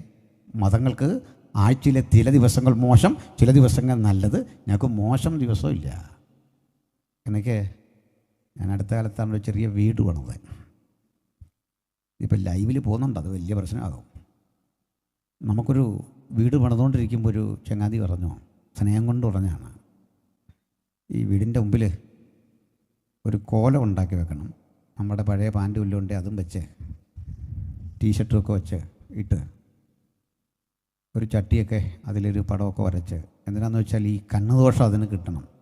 നേരെ നമ്മുടെ വീട്ടിലേക്ക് റഡാറ് വായിച്ചു വെച്ചിട്ടുണ്ടെങ്കിൽ അത് മാറിപ്പോണം. ഈ നോട്ടം ഇങ്ങോട്ട് വരുമ്പോൾ അതങ്ങ് പൊക്കോളൂ. ഞാൻ പറഞ്ഞപ്പോൾ അത് വേണ്ട, ചേട്ടനിവിടെ അടുത്ത് തന്നെ ഉണ്ടല്ലോ, ഇടയ്ക്കിടയ്ക്കൊന്ന് ശ്രദ്ധിച്ചാൽ മതി. നമ്മൾ അങ്ങോട്ടും ഇങ്ങോട്ടൊക്കെ സഹകരിക്കണ്ടേ, പ്രത്യേകിച്ചൊരു കോലം വെക്കേണ്ട കാര്യമില്ല, ഒന്ന് ശ്രദ്ധിച്ചാൽ മതി പറഞ്ഞതിൻ്റെ അർത്ഥം. കിണർ കുഴിക്കാൻ വന്ന ആളിനോട് പറഞ്ഞു, തെക്കും വടക്കും കിഴക്കും ഒന്നും നോക്കല്ലേ, ഞാൻ ചൂണ്ടിക്കാണിക്കാം, അവിടെ അങ്ങ് കുഴിച്ചോണം. വെള്ളമില്ലേ, ഒരു കംപ്ലൈൻറ്റും ഇല്ല. വെള്ളമില്ല, അത് നമ്മൾ സേഫ്റ്റി ടാങ്കൊക്കെ ആക്കി മാറ്റും, പ്രശ്നമില്ല. വെള്ളമില്ല, ഇങ്ങനെ പൈപ്പ് വഴി വെള്ളം എടുത്തോളാം. എൻ്റെ അർത്ഥം എന്താണെന്നറിയണ്ടേ? ഇത്തരത്തിലെ യാതൊരു നിബന്ധനകളും ഇല്ല. എൻ്റെ ഇന്ന് രാത്രി വചനം കേൾക്കുന്നവർക്കിടയിൽ ചിലതരം ദോഷങ്ങളുണ്ടെന്ന് കരുതി വിവാഹം കഴിപ്പിക്കാൻ നിർത്തിയ കുട്ടികളുണ്ടെങ്കിൽ ഞങ്ങളൊരൊറ്റ പ്രാർത്ഥന പ്രാർത്ഥിച്ചാൽ മതി. അല്ല അന്തസ്സും ആഭിജാത്യമുള്ള 100 കണക്കിന് ചെറുപ്പക്കാരെ നിൽക്കുക എന്ന് കേട്ടാൻ കേട്ടോ മക്കളെ, അങ്ങനൊന്നും പേടിക്കണ്ട. ഇതാ പാസ്റ്റർമാരിവിടെ നിൽപ്പുണ്ട്, ഇനി പോര്, ഫ്രണ്ടിൽ പോര്. ഒരൊറ്റ പ്രാർത്ഥന. ഞങ്ങളങ്ങനെ പ്രാർത്ഥിക്കാൻ കിട്ടിയ അധികാരം എന്താണെന്നറിയണ്ടേ? പകൽ സൂര്യനെങ്കിലും രാത്രി ചന്ദ്രനെങ്കിലും യഹോവ ഒരു ദോഷവും തട്ടാതെ നിങ്ങളെ പരിപാലിക്കും. ഹല്ലേലൂയ. ആ ഒരു ദോഷവും തട്ടാതെ ഇത്തരത്തിലുള്ള ആലോചനകൾക്കൊക്കെ മീതെ ഇടപെട്ട് പരിവർത്തനം വരുത്തുന്ന ഒരു മഹാദൈവത്തിൻ്റെ ഇടപെടൽ. അതുകൊണ്ടാണ്. അപ്പോൾ ഇന്നത് അനുഭവിച്ച് എൻ്റെ പ്രിയപ്പെട്ട സഹോദരങ്ങൾ പോകാവോ? നമ്മൾക്ക് ആ പാൽപ്പൊടിയെ പറ്റിയാണല്ലോ പറഞ്ഞേ. അങ്ങോട്ട് വരാം. ഇത് മതമല്ല എന്നൊക്കെ പറഞ്ഞാലും നാട്ടുകാർ നമ്മളെ മതമെന്ന് വിളിക്കുമ്പോൾ ആ കിടക്കട്ടെ. സർക്കാർ മതം എന്ന് ചോദിക്കുമ്പോൾ കോളത്തിൽ എഴുതണമല്ലോ ക്രിസ്ത്യൻ. ഒന്നുമില്ലെന്ന് പറഞ്ഞ് എഴുതി വിടുമോ? അതുകൊണ്ട് സാങ്കേതികമാണ്, എന്തുപോലും വിളിക്കട്ടെ. അപ്പോൾ കേരളത്തിൻ്റെ ചരിത്രത്തിലെ ആദ്യത്തെ മതപരിവർത്തനം എന്ന് പറയുന്ന സംഭവം നടന്നത് പത്തനംതിട്ട ജില്ലയിലെ മല്ലപ്പള്ളി എന്ന സ്ഥലത്താണ്. 1854 ഈ സംഭവം. ബ്രിട്ടീഷ് ഇന്ത്യയിൽ ഇന്നവിടെ ഒരു ഗവൺമെൻറ് ഹോസ്പിറ്റലുണ്ട്, പാസ്റ്റർ റജിക്ക് അറിയാം. ആ ഹോസ്പിറ്റലിൻ്റെ ഓപ്പോസിറ്റ് ഒരു വലിയ വയൽ. ആ വയൽ തീരത്ത് ഇപ്പോൾ ഒരു TPMൻ്റെ ഹാളൊക്കെ ഉണ്ട്. അതുവഴി ഒരു മനുഷ്യൻ ഈ വയലിലൂടെ മുഖം ചുമലിൽ വെച്ച് മറുവശത്തൊരു കാളയും ആ കാളയുടെ ചുമലിൽ മുഖം വെച്ച് രണ്ടാളും ചേർന്ന് ഉഴുതുമറിച്ചു പോകാം. ജോൺ ഹോക്സ്വർത്ത് എന്നറിയപ്പെടുന്നൊരു മിഷനറി അതുവഴി യാത്ര ചെയ്തു വന്നു. വിചിത്രമായി കാഴ്ച കണ്ടയാൾ നോക്കുമ്പോൾ ഒട്ടിയ കവിള്, കുഴിഞ്ഞ കണ്ണ്, ദൈന്യത നിറഞ്ഞ ആ മുഖം. അയാൾ അവിടെ നിന്ന് കുറച്ചു നേരം. അല്പം കഴിഞ്ഞപ്പോൾ ഈ പാവം മനുഷ്യൻ പണി നിർത്തി കരകയറി. കാരണം ഒരു കാര്യസ്ഥൻ ചൂട് കഞ്ഞി നിറച്ചൊരു മൺകലവുമായി വരിക. ഇയാൾ ഉച്ചഭക്ഷണത്തിലിരിക്കാൻ പോവാം. അപ്പോൾ ഈ മനുഷ്യൻ തൊട്ടടുത്തുനിന്നൊരു വട്ടയില കുറച്ച് പറിച്ചെടുത്ത് ഈ വയൽ വരമ്പത്തൊരു കുഴി ഉണ്ടാക്കി അതിലേക്ക് വെച്ചിട്ട് കഞ്ഞി ഒഴിച്ചു കൊടുത്തു, കുടിച്ചു. അദ്ദേഹം പോയി കഴിഞ്ഞെടുത്തി എന്ന ഹോക്സ്വർത്തി ഒതിച്ചു. കൂട്ടുകാരാ, പേരെന്താ? അയാളുടെ പേര് തെയ്യത്താൻ എന്നായിരുന്നു. ശരിക്കുള്ള പേര് ദൈവത്താൻ. ഇദ്ദേഹത്തിന് തെയ്യത്താൻ എന്ന് പറയാനേ അറിയൂ. ഞാനതൊരിടത്ത് ക്ലാസ് എടുത്തപ്പോൾ ഒരാൾ പറഞ്ഞു, അന്ന് മനുഷ്യരെ കളിയാക്കാൻ യഥാർത്ഥ പേരുണ്ടെങ്കിലും തെയ്യത്താൻ എന്ന് വിളിക്കുന്നതായിരുന്നു പതിവ്. ഞാൻ പറഞ്ഞു അങ്ങനൊന്നുമല്ല. അന്ന് നമുക്ക് പലർക്കും ഈ ഭാഷ വഴങ്ങൂല. ഭാഷ വഴങ്ങൂല എന്നുള്ളൊരു തെളിവ് തരാം. ചരിത്രപ്രസിദ്ധമായ കുണ്ടറ വിളംബരത്തിൽ ചെമ്പകരാമൻ വേലുത്തമ്പി ദളവ പുറപ്പെടുവിക്കുന്ന കുണ്ടറ വിളംബരത്തിലെ ഭാഷ ശ്രദ്ധിച്ചാൽ മതി. ചെമ്പകരാമൻ വേലുത്തമ്പിയാകുന്ന ഞാൻ ഇന്നേ ദിവസം, ബാക്കി ആധാര ഭാഷയാണ്. അതിൻ്റെ ഇടയ്ക്ക് ഒത്തിരി കാര്യമുണ്ട്, അവസാനം പറയാണ്. അതുകൊണ്ട് ഈ മേൽ പറഞ്ഞ കാരണങ്ങളാൽ ഈസ്റ്റ് ഇന്ത്യ കമ്പനി ഇന്ത്യ വിട്ടു പോകണം, അതിന് നിങ്ങളും കൂടെ നിൽക്കണമെന്നാണ്. ഈസ്റ്റ് ഇന്ത്യ കമ്പനി എന്ന് പറയാൻ വേലുത്തമ്പി ദളവയ്ക്ക് ഭാഷ വഴങ്ങുന്നില്ല. അതുകൊണ്ട് അദ്ദേഹം ശ്രമിച്ചു നോക്കിയിട്ട് ഇംഗ്ലീഷ് കമ്പനി എന്ന് പറയാൻ ശ്രമിച്ചു. ഇംഗ്ലീഷ് കമ്പനി എന്ന് പറയാൻ ശ്രമിച്ചിട്ട് എഴുതിയത്, പറഞ്ഞത് അതിനോട് അടുത്തൊരു ശബ്ദമാണ്, ഇംഗരിച്ച് കുമ്പഞ്ചി ഇന്ത്യ വിട്ടു പോകണം. ഇത് ഞാൻ പറഞ്ഞല്ല, 19-ാം നൂറ്റാണ്ടിലെ കേരള മന്ത്രി പ്രസംഗം ചെയ്യുന്നുണ്ട്. അതിൻ്റെ 191-ാമത്തെ പേജിൽ 8-ാം പതിപ്പിൽ രേഖപ്പെടുത്തി വച്ചിരിക്കുന്ന കാര്യമാണ് ഈ പറഞ്ഞത്. അപ്പോൾ ഈസ്റ്റ് ഇന്ത്യ കമ്പനി എന്ന് പേര് വഴങ്ങാതെ ഇംഗ്ലീഷ് കമ്പനി എന്ന് പേര് പറയാൻ ശ്രമിച്ചിട്ട് പറ്റാതെ എങ്ങനെ പറഞ്ഞു? ഇംഗരിച്ച് കുമ്പഞ്ചി. ഇപ്പം നമുക്കത് പറയാൻ വഴങ്ങുന്നില്ല, അത് പ്രശ്നം. എന്താ ഇതിൻ്റെ അർത്ഥം? ഇതായിരുന്നു അന്നത്തെ ഭാഷ. ഒക്കെ പോട്ടെ. അപ്പോൾ ഈ തെയ്യത്താനെ വിളിച്ചു, നിനക്കെന്ത് കൂലി കിട്ടും? കൂലിയൊന്നുമില്ല, കഞ്ഞി കിട്ടും. ഒരാഴ്ചയിൽ 800 ഗ്രാം നെല്ല്, 1 കിലോ തികച്ചില്ല, നെല്ലാണ്, അതിടിച്ച് കുത്തി കഞ്ഞിയാക്കി കുടിക്കുക. ഒരാളുടെ ഒരാഴ്ചത്തെ കൂലി 800 ഗ്രാം നെല്ല്. സ്ത്രീകളാണെങ്കിൽ 700. വീട്ടിൽ കുട്ടികളുണ്ടെങ്കിൽ 300 ഗ്രാം നെല്ല്. അരിയല്ല, ഒരാഴ്ച കഴിയണം. ഇതൊക്കെ ഉണ്ട്. കാട്ടുകന്നികൾ ഭക്ഷിച്ചും കഷ്ടപ്പെട്ടും പണിയെടുത്തും പോകുന്ന ഈ മനുഷ്യനോട് ഇദ്ദേഹം ചോദിച്ചു, നിനക്ക് ദുഃഖമൊന്നുമില്ലേ? എനിക്കെന്ത് ദുഃഖം? എൻ്റെ യജമാനൻ നല്ല മനുഷ്യനെ തല്ലില്ല, കൊല്ലില്ല. അയൽക്കാരനെയൊക്കെ നോക്ക്, അവൻ്റെ ദേഹത്തൊക്കെ ചാട്ടക്കുള്ള അടിയാ.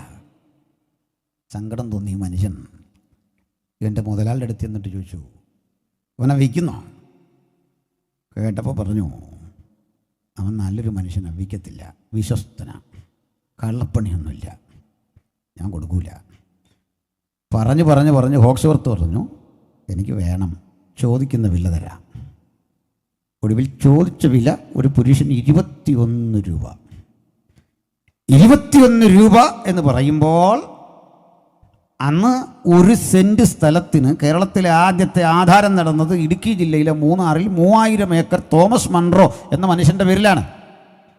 അന്ന് 1 സെൻറ്റ് സ്ഥലത്തിൻ്റെ വില 4 അണയാണ്. ഞാൻ പുറകോട്ട് നോക്കുന്ന ഈ 4 അണ എന്ന് പറഞ്ഞാൽ SSR അല്ലേ, അറിയോ? അത് 4 അണ എന്ന് പറഞ്ഞിട്ട് അങ്ങേര് പ്രായമൊന്നും ആയില്ലെന്ന് അറിയിക്കാൻ വേണ്ടി പറയാ, ഇല്ലെന്ന്. എനിക്ക് മനസ്സിലായി, അടവാ മനുഷ്യൻ്റെ, പ്രായമൊന്നും ആയില്ലെന്ന് കാണിക്കാനാണ്. ഞാൻ തന്നെ പറയാം, 4 അണ എന്ന് പറഞ്ഞാൽ 25 പൈസ. 25 പൈസയ്ക്കാണ് 1 സെൻറ്റ് ഭൂമി.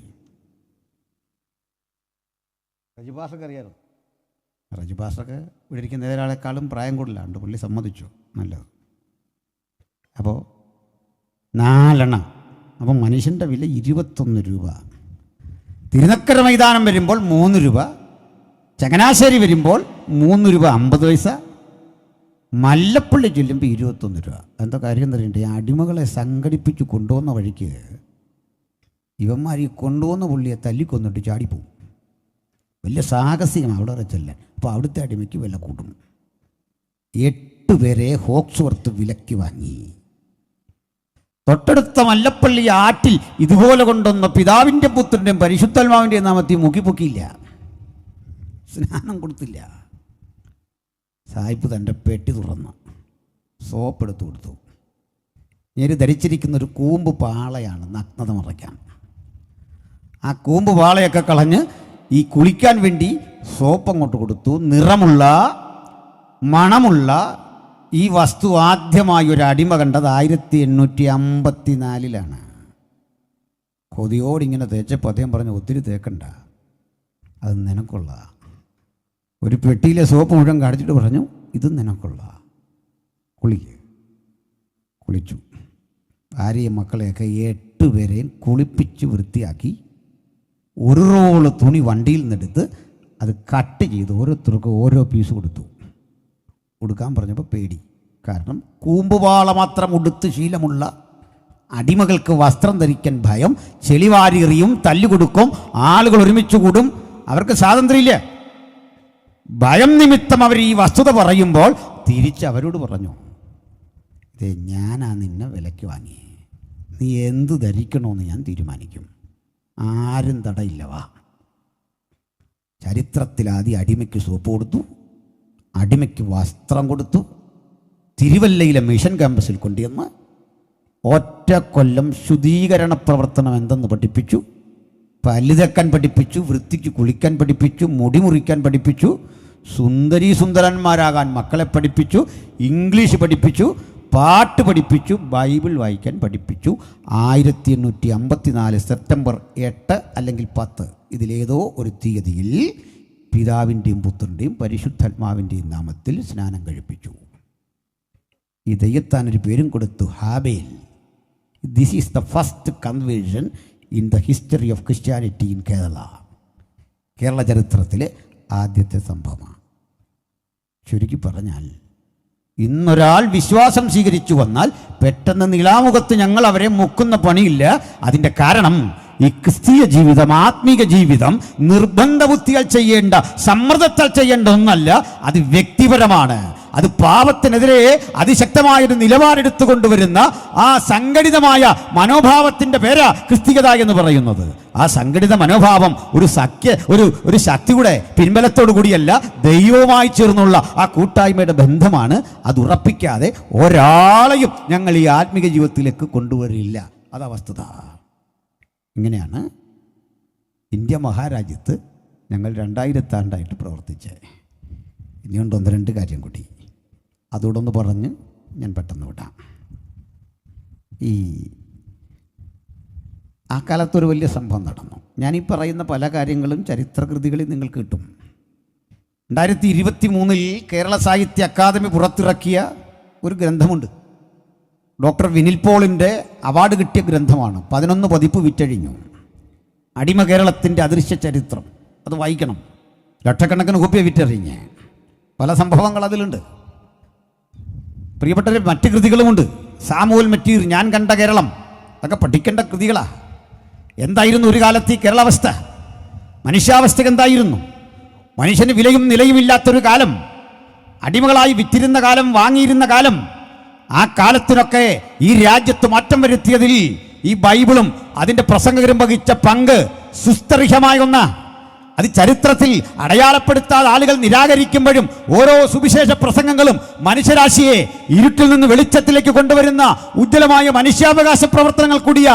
അതുകൊണ്ട് സുവിശേഷം പറയാൻ തെരുവോരങ്ങളിൽ നിൽക്കുമ്പോൾ, ഒറ്റപ്പെട്ട ഇടങ്ങളിൽ നിൽക്കുമ്പോൾ നിങ്ങൾ ഒറ്റക്കല്ല. ഇരുട്ടിന്റെ ശക്തികളോടുള്ള ഒരു വലിയ യുദ്ധക്കളത്തിൽ നിൽക്കുക.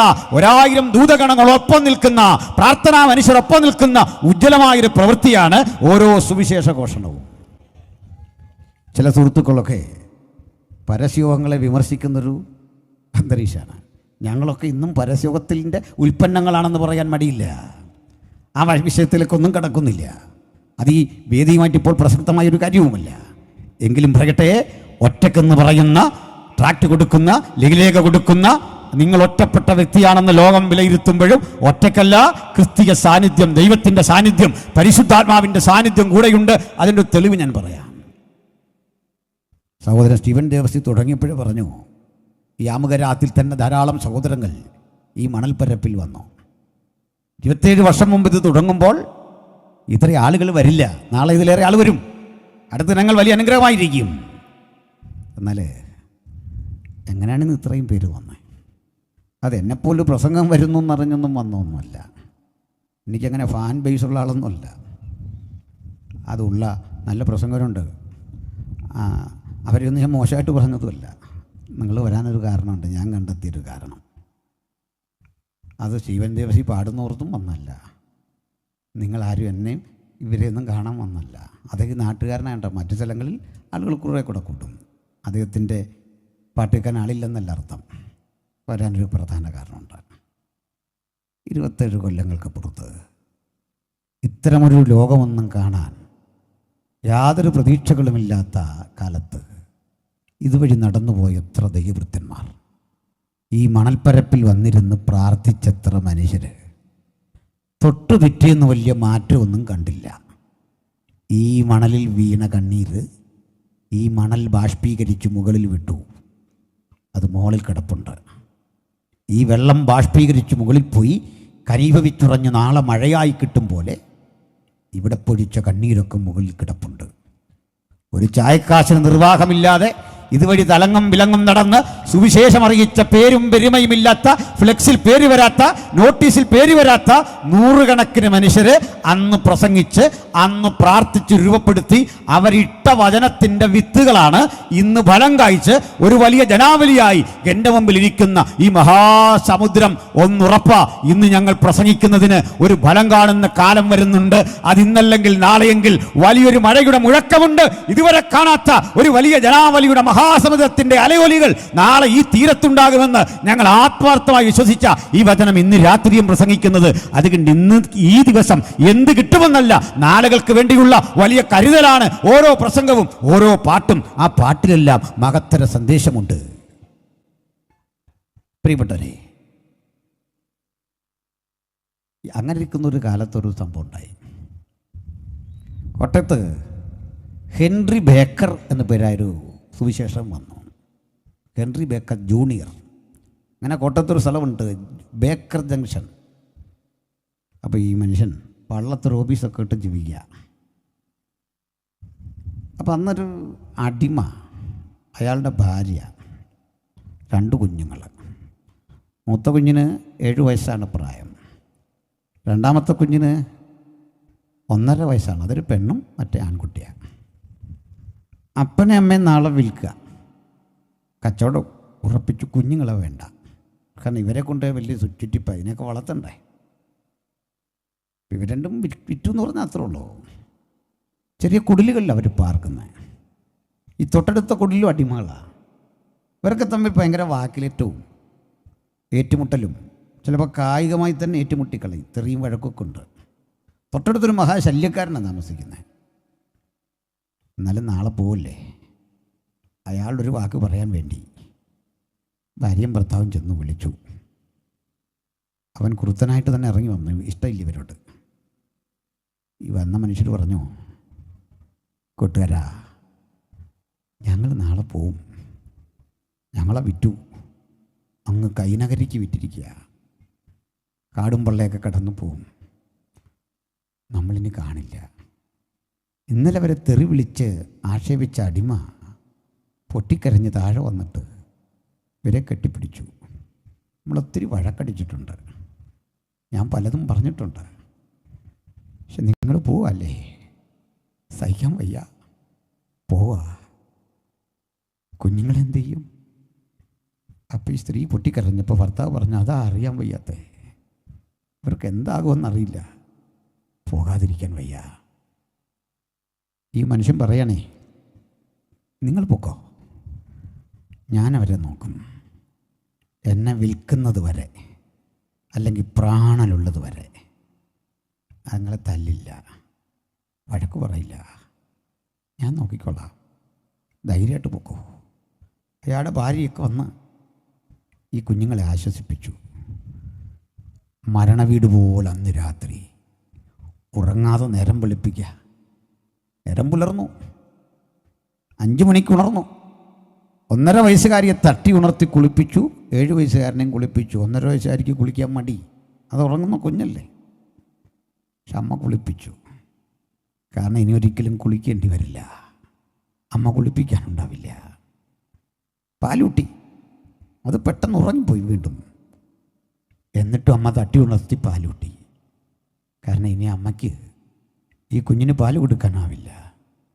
എന്നേക്കും വിട പറയുക, പോകാൻ തുടങ്ങുക. എന്തേ പറഞ്ഞേ? പിറ്റേന്ന് നേരം വെളുത്തു. അമ്മ കുഞ്ഞുങ്ങളെ ഇവരുടെ കയ്യിൽ ഏൽപ്പിച്ച് പോകുമ്പോൾ മൂത്ത 7 വയസ്സുകാരൻ ഇതുവരെ കൂടെ കുറേ പോകണമെന്നൊരാഗ്രഹം. രണ്ടാളും അടിമകൾ 2 പേരും ഈ കുഞ്ഞിനെ എടുത്ത് പിന്നാലെ പോയവരുടെ കൂടെ. തിരുനക്കര ചന്തയിൽ ഈ അമ്മയ്ക്കൊറ്റ പ്രാർത്ഥന, തൊട്ടപ്പുറത്ത് ഈ കുഞ്ഞിനെ എടുത്തുകൊണ്ട് അടുത്ത വീട്ടിലെ ചേട്ടനും ഭാര്യയുണ്ട്. കുഞ്ഞുണരല്ലേ, കരയരുതേ. പക്ഷേ പ്രതീക്ഷിക്കാത്തത് സംഭവിച്ചു. കുഞ്ഞുണർന്നു, കരഞ്ഞു. ഒച്ച കൊട്ടിയപ്പോൾ മാതൃഹൃദയം വിറങ്ങലിച്ചു. പുതുതായി തന്നെ വിലയ്ക്ക് വാങ്ങിയ തമ്പ്രാൻ്റെ അടുത്തിൽ പറഞ്ഞു, യജമാനനെ, അടിയൻ്റെ കുഞ്ഞാത്, അവസാനം ഒന്ന് പാലൂട്ടി, ഒന്ന് ഉറക്കാൻ 1 നിമിഷം. ഏയ്, അതൊന്നും ലഭിക്കുകയില്ല, പോകാൻ റെഡിയാകും, ദൂരെ പോകണം. ആ സ്ത്രീ ഉച്ചത്തിൽ കരഞ്ഞു. അതുവരെ പിടിച്ചു നിന്ന പുരുഷനും കരഞ്ഞു. കുഞ്ഞുങ്ങളെങ്ങനെ ടാറ്റയൊക്കെ കാണിച്ച് അങ്ങോട്ട് പോകുന്ന രംഗം നിങ്ങളൊന്ന് ആലോചിച്ച്. ജോലിക്ക് പോകാൻ നമ്മൾ നെടുമ്പാശ്ശേരി ചെന്നേ, മക്കളുടെ മുഖത്തേക്ക് നോക്കുന്നൊരു വേദനയില്ലേ, അതിൻ്റെ 1000 മടങ്ങ് വേദന ഒരിക്കലും കാണില്ല അവർ. ഒരു 100 കൊല്ലം മുമ്പ് കേരളത്തിൽ നടന്ന സംഭവമാണ് പറയുന്നേ. പ്രിയപ്പെട്ടവരെ, ഈ കരച്ചിൽ കേട്ട് അതുവഴി അവിചാരിതമായി വന്ന ഹെൻറി ബേക്കർ കാര്യം അന്വേഷിച്ചപ്പോൾ ആരോ പറഞ്ഞു, സാറേ ഇതൊക്കെ ഇവിടെ പതിവാ. എന്നാലും കാര്യം പറ. കാര്യം കേട്ടു. പുതുതായി വിലയ്ക്ക് വാങ്ങി യജമാനൻ്റെ അടുത്ത് ചെന്നു. കാര്യങ്ങൾ കേട്ടറിഞ്ഞിട്ട് പറഞ്ഞു, ഇവരുടെ വില പറ. വലിയ ലാഭം കിട്ടുന്നൊരു വില പറഞ്ഞു. ആ വില കൊടുത്ത് അപ്പനെ അമ്മയും വാങ്ങി 2 പിഞ്ചും കുഞ്ഞുങ്ങളെയും കൂടെ ചേർത്ത് പള്ളത്തുള്ള മിഷൻ സ്റ്റേഷനിൽ കൊണ്ടുവന്ന് അവർക്ക് ആഹാരം കൊടുത്ത് കുളിപ്പിച്ചു വൃത്തിയാക്കി, വസ്ത്രം കൊടുത്ത് കൂടെ നിർത്തി, ഇംഗ്ലീഷ് ഭാഷ പഠിപ്പിച്ചു. മദ്രാസ് യൂണിവേഴ്സിറ്റിയൊക്കെ അന്നുണ്ട്, പ്രസിഡൻസി കോളേജ്, അവിടെയൊക്കെ അയച്ച് പഠിപ്പിച്ച് ജീവിതത്തിൽ സ്വപ്നം കാണാൻ കഴിയാത്ത വഴിയിലൂടെ തീർച്ചയായും ഒരു കാലത്ത് ഞങ്ങൾ ഇടപെട്ടിട്ടുണ്ട്. ഈ രാജ്യത്തിന് മാറ്റം വരുത്താൻ വേണ്ടി ഇങ്ങനെ പണിയെടുത്ത വിമോചനത്തിന്റെ സന്ദേശമാണ് ഈ സുവിശേഷമെന്ന് ഞങ്ങൾ പറയുമ്പോൾ, പാൽപ്പൊടിയുടെ സന്ദേശത്തിൽ അതാവശ്യമായി ചിലരുടെ അന്നത്തെ ജീവിതവതകളുടെ കണ്ണീരുണ്ടെങ്കിൽ ആ കണ്ണീര് പ്രതികാരമായി തീരാതെ, പ്രതിഷേധമായി തീരാതെ, ആ മറ്റൊരു നിലയിൽ അവരെ അനുഗ്രഹിക്കപ്പെട്ട അവസ്ഥാവിശേഷത്തിലേക്ക് അവരെ ഉദ്ബോധിപ്പിച്ചു കൊണ്ടുവന്ന ഉജ്ജ്വലവും മഹത്തരവുമായ സേവനത്തിന്റെ ചരിത്രമാണ് സുവിശേഷത്തിന് പറയാനുള്ളത്. സ്തോത്രം. ഒത്തിരി അനുഭവങ്ങളുണ്ട്. നമ്മുടെ നാട്ടിൽ വന്നാൽ ചില സ്ഥലനാമങ്ങൾ കേൾക്കണ്ടേ? കണ്ണൻചിറ, ചങ്ങനാശ്ശേരി, ചാത്തങ്കേരി, ഇങ്ങനെയൊക്കെയുള്ള സ്ഥലങ്ങളുണ്ട്. എന്താ സംഭവം? വലിയ വയലുകൾ. ആ വയലുകളിൽ വെള്ളം നിറയും. വയലുകളിൽ വെള്ളം നിറയുമ്പോൾ അശാസ്ത്രീയമായി ഈ ബണ്ടുകൾ തകർന്ന് അടുത്തടുത്ത വയലുകളിലേക്ക് വെള്ളമിറങ്ങും. വലിയ കൃഷിനാശമുണ്ടാകും. ഈ കൃഷിനാശമുണ്ടാകുമ്പോൾ അതിൻ്റെ കാരണം തേടി പോകുന്ന എവിടേക്കാണെന്നറിയണ്ടേ? പ്രശ്നം കണ്ടുപിടിച്ച് പരിഹാരം പറയുന്നൊരു മാന്ത്രികനെ തേടും. അയാൾ വീട്ടിൽ വരും, പന്തം ജ്വലിപ്പിക്കും, അദ്ദേഹം പലതരം കളം വരയ്ക്കും, മന്ത്രതന്ത്ര ഉച്ചാരണങ്ങൾ കൊടുവിൽ പറയും. ഈ മണ്ണ് രക്തത്തിന് നിലവിളിക്കുന്നു. ഈ മണ്ണിലേക്കൊരു ജീവനുള്ള മനുഷ്യന്റെ ചോര കൊടുക്കണം, ഒരുവനെ ഗുരുതി കൊടുക്കണം, ബലി കൊടുക്കണം. എങ്ങനെയാ ബലി കൊടുക്കുന്ന അറിയണ്ടേ? ഈ വയലിന്റെ പരിസരത്ത് ഈ ആളുകളെ കൊണ്ടുവന്ന് നിർത്തും. ബണ്ടുറക്കുക എന്നതിന് പേര് പറയുക. കവികളൊക്കെ ഇതേപ്പറ്റി എഴുതിയിട്ടുണ്ട്, പാടിയിട്ടുണ്ട്. ബണ്ടുറക്കുന്നതിന്റെ ഭാഗമായി ഈ മനുഷ്യനോടൊരു കുഴിയെടുക്കാൻ പറയും. കുഴിയെടുത്ത് കരയ്ക്ക് കരി, യജമാനനെ പറഞ്ഞ അളവിൽ കുഴി തീർന്നു എന്ന് പറയും. അപ്പോഴേക്കും ഇവൻ കുഴിയെടുത്ത് ഏതെങ്കിലും ഒരു ഉപകരണം അതിലേക്ക് ഇട്ടിട്ട് അതിങ്ങ് തിരിച്ചെടുക്ക്, നീ എടുത്തുകൊണ്ട് വരാൻ പറയും. അതെടുക്കാൻ ഇറങ്ങുന്ന മനുഷ്യന്റെ ശരീരത്തിലേക്ക് വലിയ കല്ലുകൾ ഉരുട്ടും, മണ്ണെടുത്തിടും. ആ മനുഷ്യൻ ജീവനോട് അതിനകത്ത് ഹോമിക്കപ്പെടും. അങ്ങനെ ബണ്ടുറയ്ക്കുവാൻ വേണ്ടി മനുഷ്യന്റെ രക്തം ഗുരുതി കൊടുത്ത ചരിത്രമുള്ളത് കൊണ്ട് ആ ചീരൻ എന്നൊരു മനുഷ്യനെ ചവിട്ടിത്താഴ്ത്തി ആ കണ്ടത്തിന് ചീരഞ്ചിറ എന്ന് പേര് വന്നോ? കണ്ണനെ ചവിട്ടിത്താഴ്ത്തി ഇടത്തിന് കണ്ണഞ്ചിറ എന്ന് പേര് വന്നോ? ചാത്തനെ ചവിട്ടിത്താഴ്ത്തി ഇടമുണ്ട്. ഇങ്ങനെ നൂറുകണക്കിന് മനുഷ്യരുടെ ജീവരക്തം ഈ മണ്ണിൽ ഇങ്ങനെ ലയിച്ചു ചേർന്ന് അന്ധവിശ്വാസങ്ങളുടെയും ദുരാചാരങ്ങളുടെയും ആവർത്തനങ്ങളായി കേരള ചരിത്രം രൂപപ്പെട്ടപ്പോൾ മനുഷ്യന്റെ ജീവിതത്തിന് വിലയുണ്ടെന്നും ഒരിക്കലും നശിക്കാത്ത ആത്മാവുണ്ടെന്നും യാതൊരു മനുഷ്യന്റെയും ആത്മാവിന് കൂടുതലോ കുറഞ്ഞതോ ആയ വിലയില്ലെന്നും മാനവികമായ മൂല്യമുണ്ടെന്നും മലയാളി സമൂഹത്തെ പഠിപ്പിച്ചത് ഈ സുവിശേഷത്തിന്റെ പ്രഭാഷകരാ. അതിനു മുമ്പ് ചരിത്രത്തിൽ എവിടെയും അത് കാണാൻ സാധിക്കില്ലെങ്കിൽ വറ്റിവരേണ്ട അത്തരം ജീവിതങ്ങളെ നോക്കിക്കൊണ്ട് അവർക്ക് ഭാവിയുണ്ടെന്ന് പറയാനുള്ള ആത്മാർത്ഥതയുടെ സന്ദേശമാണ് സുവിശേഷം. അതുകൊണ്ട് സുവിശേഷത്തിന്റെ പ്രഘോഷണം ജീവൽ പരിസരങ്ങളിൽ തകർന്നടിഞ്ഞ മനുഷ്യന്റെ ആ വ്യതകളിൽ കണ്ണീരിൽ അവരോടൊപ്പം നിന്ന സന്ദേശമാണെങ്കിൽ ഞാൻ ഇന്ന് പര്യവസാനിപ്പിക്കുമ്പോൾ ഒരു കാര്യം ചോദിക്കട്ടെ. നമ്മുടെ രാജ്യത്ത് മഹത്തരമായ അനവധി ചിന്തകളുണ്ട്, എനിക്ക് സംശയമില്ല. ആദരണരായ അനവധി ദാർശനികരുണ്ട്, എനിക്ക് സംശയമില്ല. യാതൊരു സംശയം എനിക്ക് അക്കാര്യത്തിലില്ല. മഹത്തരമായ കലാശാലകളുണ്ടായിരുന്നു, സംശയമില്ല. പക്ഷെ എൻ്റെ ചോദ്യം, അധ്വാനിക്കുന്ന മനുഷ്യനെ, കഷ്ടപ്പെടുന്ന മനുഷ്യനെ, അന്നം വിളയിക്കുന്ന മനുഷ്യനെ മനുഷ്യനായി കണ്ട ഒറ്റ തത്വസംഹിതയും ഒറ്റ ആശയവും അവിടെ എങ്ങും കഴിയാതിരുന്നപ്പോൾ ഈ ബൈബിൾ വെളിപ്പെടുത്തുന്ന നസറായനായ യേശു മുമ്പ് ഞാൻ സൂചിപ്പിച്ച ഗലീല കടൽക്കരയിൽ മത്സ്യബന്ധന തൊഴിൽ ഏർപ്പെട്ട് പണി കഴിഞ്ഞ് പുറത്തേക്ക് വരുന്ന മനുഷ്യരെ നോക്കിക്കൊണ്ട് ആത്മാർത്ഥത കരം നീട്ടിട്ട് പറയുക, അധ്വാനിക്കുന്നവരും ഭാരം ചുമക്കുന്നവരുമായുള്ളവരെ എൻ്റെ അരികിൽ വരുവീൻ, ഞാൻ നിങ്ങളെ ആശ്വസിപ്പിക്കുന്നു പറഞ്ഞ ഒരൊറ്റ ഉലക ഗുരുവേ ലോകത്തിലുള്ളൂ.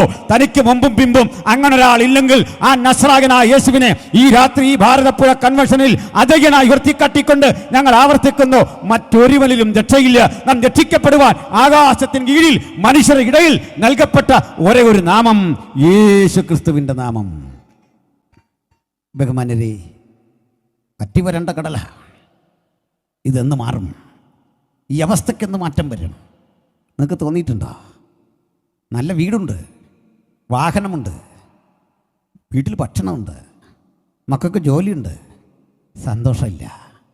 ഇരുട്ട് മൂടിക്കിടക്കുന്ന എത്ര വീടുകൾ, ദുർമരണം സംഭവിച്ച എത്ര വീടുകൾ, പരാതികത്തിൻ്റെ ആവർത്തനമായി എത്ര വീടുകൾ.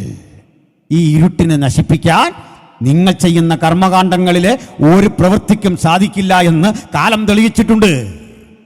മനുഷ്യനെ ഗുരുതി കൊടുത്തുകൊണ്ട് ഇത്തരം പ്രശ്നങ്ങൾക്ക് പരിഹാരം വരുത്താമെന്ന് ചിന്തിച്ച എത്ര ഇടങ്ങൾ അടുത്ത കാലത്തും കണ്ടു. ഒരു റിട്ടയേർഡ് പോലീസ് ഓഫീസറാ, അത്രയും അറിവുള്ളയാളാ. അദ്ദേഹമാണൊരു സ്ത്രീയെ വീട്ടിൽ കൊണ്ടുവന്ന് ഹോമം ചെയ്യുന്നു, ഗുരുതി കഴിക്കുന്നു. ആ വാർത്ത മലയാളി വേദനയോടാ കേട്ടത്. ജീവിതത്തിലെ അനൈശ്വര്യങ്ങൾ മാറിപ്പോയി സന്തോഷം ലഭിക്കാൻ വേണ്ടി ഇത്രയും അറിവുള്ളൊരു മനുഷ്യന് പോലും കേരളക്കരയിൽ ഇങ്ങനെ പ്രവർത്തിക്കേണ്ടി വരുന്ന അതിൻ്റെ പിന്നിലെ ചേതോവികാരം എന്താ? പഠിക്കണം പ്രിയപ്പെട്ടവരെ. ഈ അവസ്ഥക്കൊക്കെ മാറ്റം ലോകത്തിൻ്റെ 5 വൻകരകളും വരുത്തിയത് സുവിശേഷമാണ്. കാരണം അറിവും അനുഭവവും ജീവിതത്തിലേക്ക് വന്നപ്പോൾ, ദൈവത്തെക്കുറിച്ചുള്ള അവബോധം വർദ്ധിച്ചപ്പോൾ, ദൈവം അത്തരം ഒരു ക്രൂരനല്ലെന്നും തൻ്റെ സൃഷ്ടിയായ മനുഷ്യൻ്റെ ചോര കണ്ട് ആത്മാർത്ഥതയോടെ അത് കണ്ട് സ്വീകരിക്കുന്ന ആളല്ലെന്നും മനുഷ്യരാശിക്ക് തിരിച്ചറിയാൻ കഴിഞ്ഞത് ഈ വെളിച്ചം ലോകത്തിൽ പകരപ്പെട്ടപ്പോഴാ. അതുകൊണ്ട് ഞങ്ങൾ പറയാറുണ്ട്, 80 ഇന്ത്യൻ ഭാഷകൾക്ക് നിഘണ്ടു, 120 ഇന്ത്യൻ ഭാഷകൾക്ക് വ്യാകരണം അത് നൽകിക്കൊണ്ടും ലോകത്തെ ഇന്ത്യ മഹാരാജ്യത്തിലെ അറിവിന്റെ വെളിച്ചത്തിലേക്ക് നയിച്ചത് യേശുവിന്റെ അനുഗാമികളാ. അതുകൊണ്ട് സുവിശേഷം എവിടെ ചെല്ലുന്നുവോ അവിടെ അറിവിന്റെ വലിയ ദീജ്വാലകൾ ആളിക്കത്തും. ആ ആളിക്കത്തലിൽ അന്ധകാരത്തിന്റെ ശക്തികൾക്ക് ഇരിക്കാൻ കഴിയില്ല. അവ എന്നേക്കും നിഷ്കരുണം നശിപ്പിക്കപ്പെടും. പ്രിയപ്പെട്ടവരെ, വചനത്തിൽ കൊണ്ടൊന്ന് വരാം. ഞാൻ അകത്തും പുറത്തുമുള്ള എൻ്റെ സഹോദരങ്ങൾ ഒരുപോലെ സംസാരിക്കുക. അതുകൊണ്ട് വചനത്തിൻ്റെ ഉള്ളടക്കം ആ വിധത്തിലാണ് പരിമിതപ്പെടുത്തിയത്. എങ്കിലും ആ ഉള്ളടക്കത്തിലൂടെയൊക്കെ നമുക്ക് സമാപിക്കാം. നമ്മൾ കണ്ടു വരണ്ട ചാവുകടൽ, ആ വെള്ളം ഒന്നിനും കൊള്ളില്ല. എല്ലാ പ്രതീക്ഷകളും നഷ്ടപ്പെട്ടു. ഇതുപോലെയാണ് നമ്മുടെ പല വീടുകൾ, പല വ്യക്തികൾ. പ്രതീക്ഷകളെല്ലാം നഷ്ടപ്പെട്ടു. ഇനി ജയിക്കില്ല, ഇനി ഒരടി മുമ്പോട്ട് പോകാനൊപ്പില്ല. കേട്ട ശബ്ദം മുഴുവൻ ഇവിടം കൊണ്ട് തീർന്നു. ഒരു ഭാരവും വേണ്ട. ഞങ്ങൾ ആത്മാർത്ഥമായി പറയാം, നിങ്ങൾക്കായി ഞങ്ങളൊന്ന് പ്രാർത്ഥിക്കും. ഉറപ്പ് ഒരു വിടുതൽ അവിടെയുണ്ട്, ഉറപ്പൊരു സൗഖ്യം അവിടെയുണ്ട്. അതിന് പണം മുടക്കേണ്ട മതി. അതിന് നിങ്ങൾ ഒരു കർമ്മവും അനുഷ്ഠിക്കേണ്ട. നിങ്ങളതിന് ഏതെങ്കിലും തരത്തിൽ ചിലവഴിക്കേണ്ട ഒരു കാര്യവുമില്ല.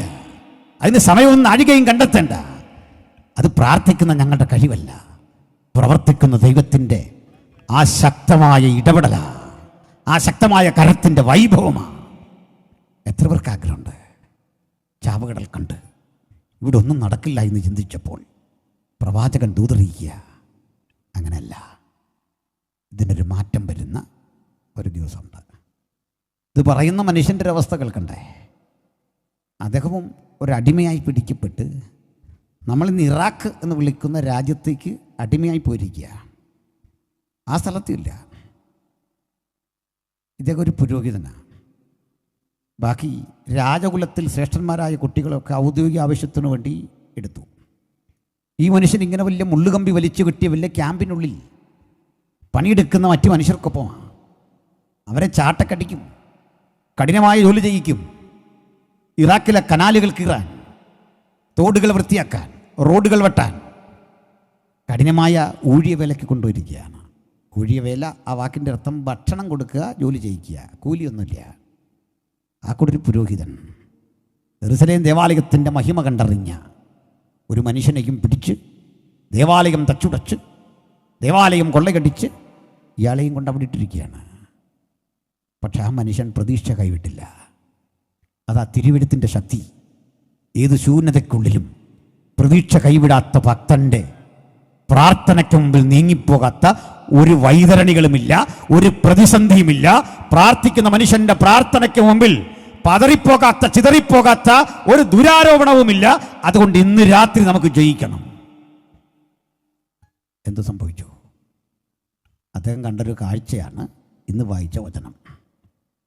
അദ്ദേഹം പറയാം, ഞാൻ ഒരാലയം കണ്ടു. ആലയത്തിൻ്റെ ഉമ്മറപ്പടിയിൽ നിന്നൊരു ജലാശയം അതിങ്ങനെ നേരെ ഒഴുക. സത്യത്തിൽ ഇദ്ദേഹം ഇത് കാണുമ്പോൾ യഥാർത്ഥ ദേവാലയം കിങ് നെബൂഖദ്നേസർ തച്ചുടച്ച് തരിപ്പണമാക്കി അതിനകം കൊള്ളയടിച്ച് അതിൻ്റെ കല്ലുകൾ പോലും പിഴുതെറുതി മാറ്റത്തക്ക വിധം നശിപ്പിച്ചിട്ടിരിക്കുക. പക്ഷെ പ്രാർത്ഥിക്കുന്നവന് ദേവാലയമല്ല വലുത്. ഇന്ന് രാത്രി ഇവിടെ ദേവാലയത്തിലും വലിയവൻ പ്രാർത്ഥിക്കുന്നവൻ്റെ നടുവിൽ ഇറങ്ങി വന്നിട്ടുണ്ട്. പ്രാർത്ഥിക്കുന്നതിൻ്റെ മുമ്പിൽ സർവശക്തന്റെ സാന്നിധ്യം ദേവാലയത്തിലും വലിയവനായവൻ നമ്മുടെ മധ്യത്തിലുണ്ട്.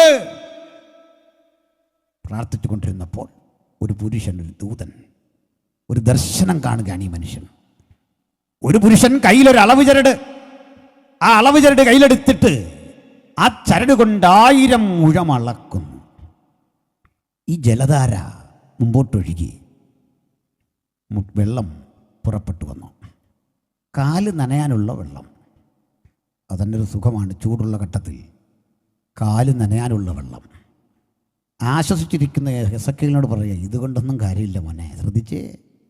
പിന്നെയും 1000 മുഴം വെള്ളം, മുട്ടോളം വെള്ളം എത്തിയപ്പോൾ തന്നെ പ്രതീക്ഷയ്ക്കപ്പുറത്താ.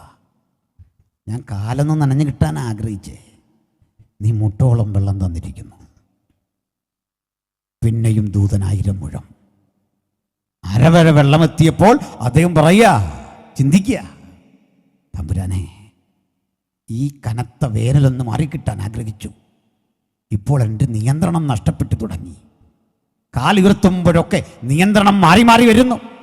1000 മുഴം വീണ്ടും വളർന്നപ്പോൾ വെള്ളം നീന്തിയിട്ടല്ലാതെ കടപ്പാൻ വയ്യാത്ത ഒരു മഹാനദി. ഈ നദി ഒഴുകി ഒഴുകി വചനം പറയുക കിഴക്ക് അരാബയിലേക്കൊഴുകി. അറേബ്യയാണ്.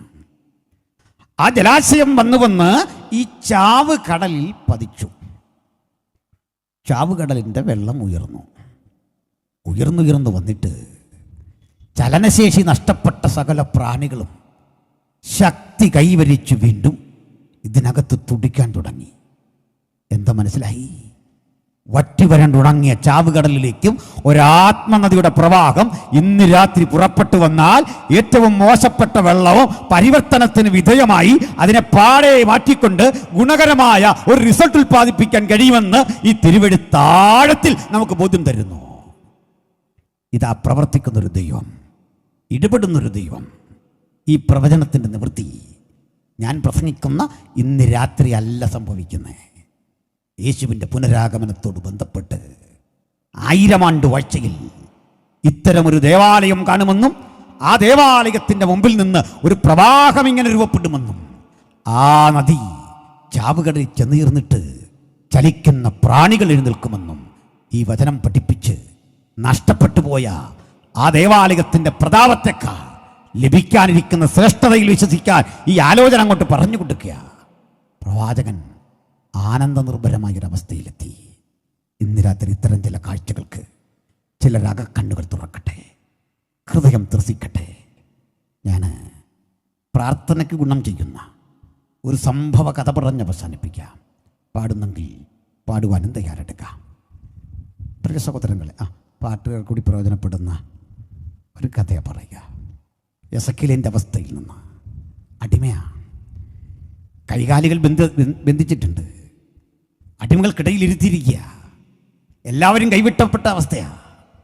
പക്ഷെ സ്വർഗം തുറന്നിരിക്കുന്ന മനോഞ്ജല കാഴ്ചകൊണ്ട് വേദനകളെ മുഴുവൻ മായ്ച്ചു കളഞ്ഞിട്ട് ഒരു വലിയ നദീപ്രവാഹം ദാ ദൈവകൃപയായി നിന്റെ ജീവിതത്തിലേക്ക് വരുന്നു എന്ന് പ്രചോദനം കൊടുത്തിട്ട് ആ ദേശത്തെ ശക്തിപ്പെടുത്തുന്ന ഒരു ദൈവ ഇടപെടലാണ് കണ്ടതെങ്കിൽ അതിന് സമാനമായ ഒരനുഭവം. ഒരിക്കൽ വഴിയോരത്തിരുന്ന് പാട്ടുപാടി ഭിക്ഷയാചിക്കുന്ന ഒരു തെരുവ് ഗായകനുണ്ടായിരുന്നു. കയ്യിൽ ശ്രുതിപ്പെട്ടിയൊക്കെ ഉണ്ട്, മുഷിഞ്ഞ വസ്ത്ര, ഒട്ടിയ കവിളുകൾ, കുഴിഞ്ഞ കണ്ണ്. വളരെ മനോഹരമാണ് അയാളുടെ പാട്ട്. അവിചാരിതമായി അതുവഴി രാജാവ് വന്നു. രാജാവ് ഈ പാട്ട് കേട്ടു. രാജാവിന് ഈ പാട്ട് ഇഷ്ടമായി. രാജാവ് മന്ത്രിയോട് പറഞ്ഞു, അവനെ കൊണ്ടുവരണം, എനിക്ക് ഈ പാട്ട് എപ്പോഴും കേൾക്കണം. ഇവൻ്റെ അടുത്ത് എന്ന് പറഞ്ഞ്, നീ റെഡിയാകുക. രാജാവ് വിളിക്കുന്നു. പിന്നെ വൃത്തിയാകണം, രാജസദസ്സിലിരിക്കാനുള്ള.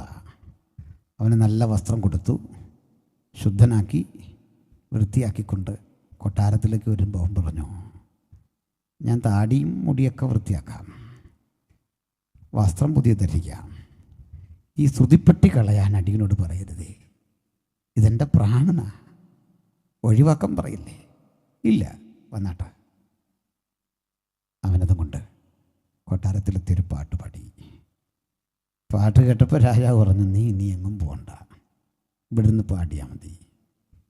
യജമാനനെ, ഈ പാട്ട് കേട്ട ആളുകൾ എറിഞ്ഞു തരുന്ന നാണയത്തുട്ട ഭാര്യയ്ക്കും മക്കൾക്കൊക്കെ ഉപജീവനം. അവരുണ്ട് യജമാനനെ. രാജാവ് പറഞ്ഞു, പേടിക്കണ്ട, അവർ ഇനി ഇവിടെയാ. ഞാൻ നിന്നെ മൊത്തം ഇങ്ങെടുത്തു, നീ എനിക്കുള്ളവനാ. അത് കേട്ട ഈ മനുഷ്യൻ പറയാണ്, അങ്ങനെയെങ്കിൽ ഇനിയുള്ള എൻ്റെ പാട്ട് മുഴുവൻ രാജാവേ നിന്നെക്കുറിച്ചാ, നിൻ്റെ രാജ്യത്തെക്കുറിച്ചാ. നീ മാത്രമായി എൻ്റെ പ്രമേയം, നീ മാത്രമായി എൻ്റെ ഉള്ളടക്കം. നിന്നെക്കുറിച്ച് ഞാനിനി പാടൂ. അയാൾ പാടി, കമ്പോസ് ചെയ്തു, നിരവധി പാട്ടുകൾ പാടി. അയാളുടെ രീതിയും ഭാവമൊക്കെ മാറിയില്ലേ? സുമുഖനായി, സുന്ദരനായി, കണ്ണുകൾക്ക് തിളക്കം, ശരീരം മെച്ചപ്പെട്ടു, പാട്ടും മെച്ചപ്പെട്ടു. പക്ഷെ ഒരു ദുരന്തം. തൊട്ടടുത്തൊരു നാട്ടുരാജ്യം ഈ രാജ്യത്തെ കയറി ആക്രമിക്കുക. സൈനികരൊക്കെ പോയി, തോൽവി ഏറ്റുവാങ്ങിച്ചില്ല, തിരിച്ചു വന്നു. നമ്മുടെ ഗായകൻ ഒരു ദിവസം രാജാവിന് മുഖം കാണിച്ചിട്ട് പറഞ്ഞു, പ്രഭോ, അടിയനും യുദ്ധക്കളത്തിലേക്ക് പോവാ, അങ്ങ് അയക്കണം. നിനക്ക് വാള് പിടിച്ച് ശീലമുണ്ടോ? അസ്ത്രം അയക്കാൻ അറിയോ? ഏയ്, അതൊന്നും അറിയില്ല. ഈ ശ്രുതിപ്പെട്ടിയാ എനിക്ക് ആകപ്പാടെ കൈകാര്യം ചെയ്യാൻ അറിയുന്ന ഉപകരണം. അതിലൂടെ എൻ്റെ വിരൽ ചലിക്കും. അതിനപ്പുറത്തൊന്നും അറിയില്ല. പക്ഷെ ഒന്ന് ഞാൻ ചെയ്യും.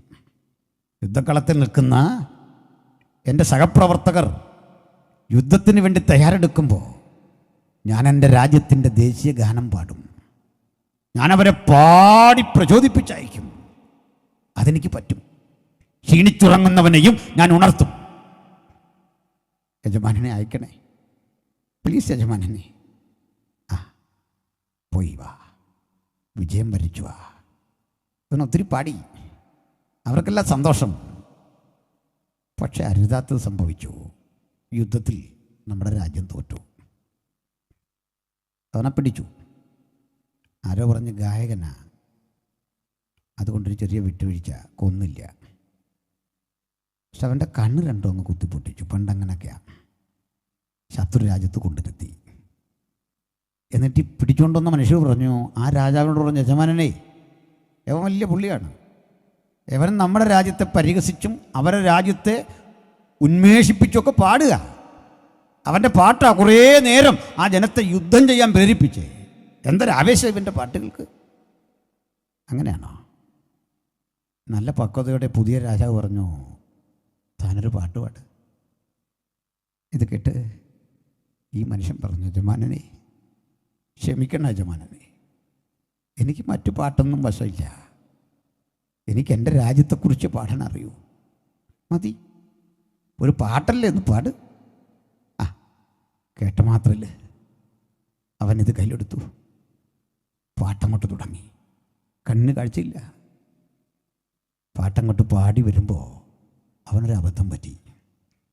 ആ പാട്ടിൻ്റെ ക്ലൈമാക്സ് ഉണ്ടല്ലോ, പരകോടിയിലേക്ക് വരുമ്പോൾ കോറസ് കൂടെ പാടുകയും ഒരു 3 താളവട്ടം കൃത്യം ഒരു മെഷർമെൻ്റ് അവന് കിട്ടണം. അവർക്കറിയാതില്ല.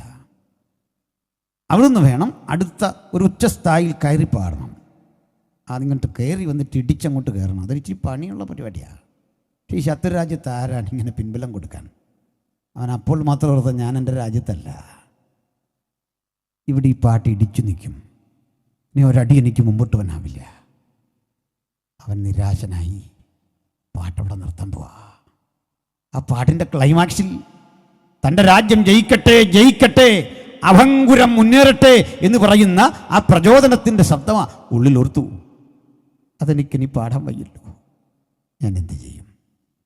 പക്ഷെ അമ്പരപ്പിക്കുന്നൊരു പ്രതികരണം. അവനെ പാടി ഇടിച്ചു മുറിയുന്ന ആ എൻഡിലേക്ക് കൊണ്ടുവരികയും അവനെ അമ്പരപ്പിച്ചുകൊണ്ട് ഒരു 3 താളവട്ടം കൃത്യം മെഷർമെൻറ്റിൽ ആ അക്ഷരക്കാലം കൃത്യം എയ്തിട്ടവൻ്റെ കയ്യിലേക്ക് കൊടുക്കുക ഒരാൾ. അവൻ ആ പാട്ട് ഇതുവരെ പാടാത്ത വിധത്തിൽ പാടി തൻ്റെ രാജ്യത്തിന് അഭിസംബോധന അഭിവാദ്യമർപ്പിച്ച് നിർത്തി. സ്വന്തം രാജ്യത്തിന്. പാട്ട് കഴിഞ്ഞപ്പോൾ അവൻ ചോദിച്ചു, കൂട്ടുകാരാ, ഞാൻ ശത്രുരാജ്യത്താണല്ലോ, ഈ പാട്ട് ഇത്ര കൃത്യമറിഞ്ഞ് ഈ അക്ഷരക്കാലം എറിഞ്ഞിട്ട് തന്ന് ശത്രുപക്ഷത്ത് നിന്ന് എന്നെ പ്രോത്സാഹിപ്പിച്ച താങ്കൾ ആരാ? ഒന്ന് പറയുമോ? എനിക്കൊന്നറിയണം. മറുപടി ഏതൊരു മനുഷ്യനെയും വിഷമിപ്പിക്കും. പ്രിയപ്പെട്ട ഗായക, അത് മറ്റാരുമല്ല, നിന്റെ രാജാവാ, നിന്റെ സ്വന്തം രാജാവ്.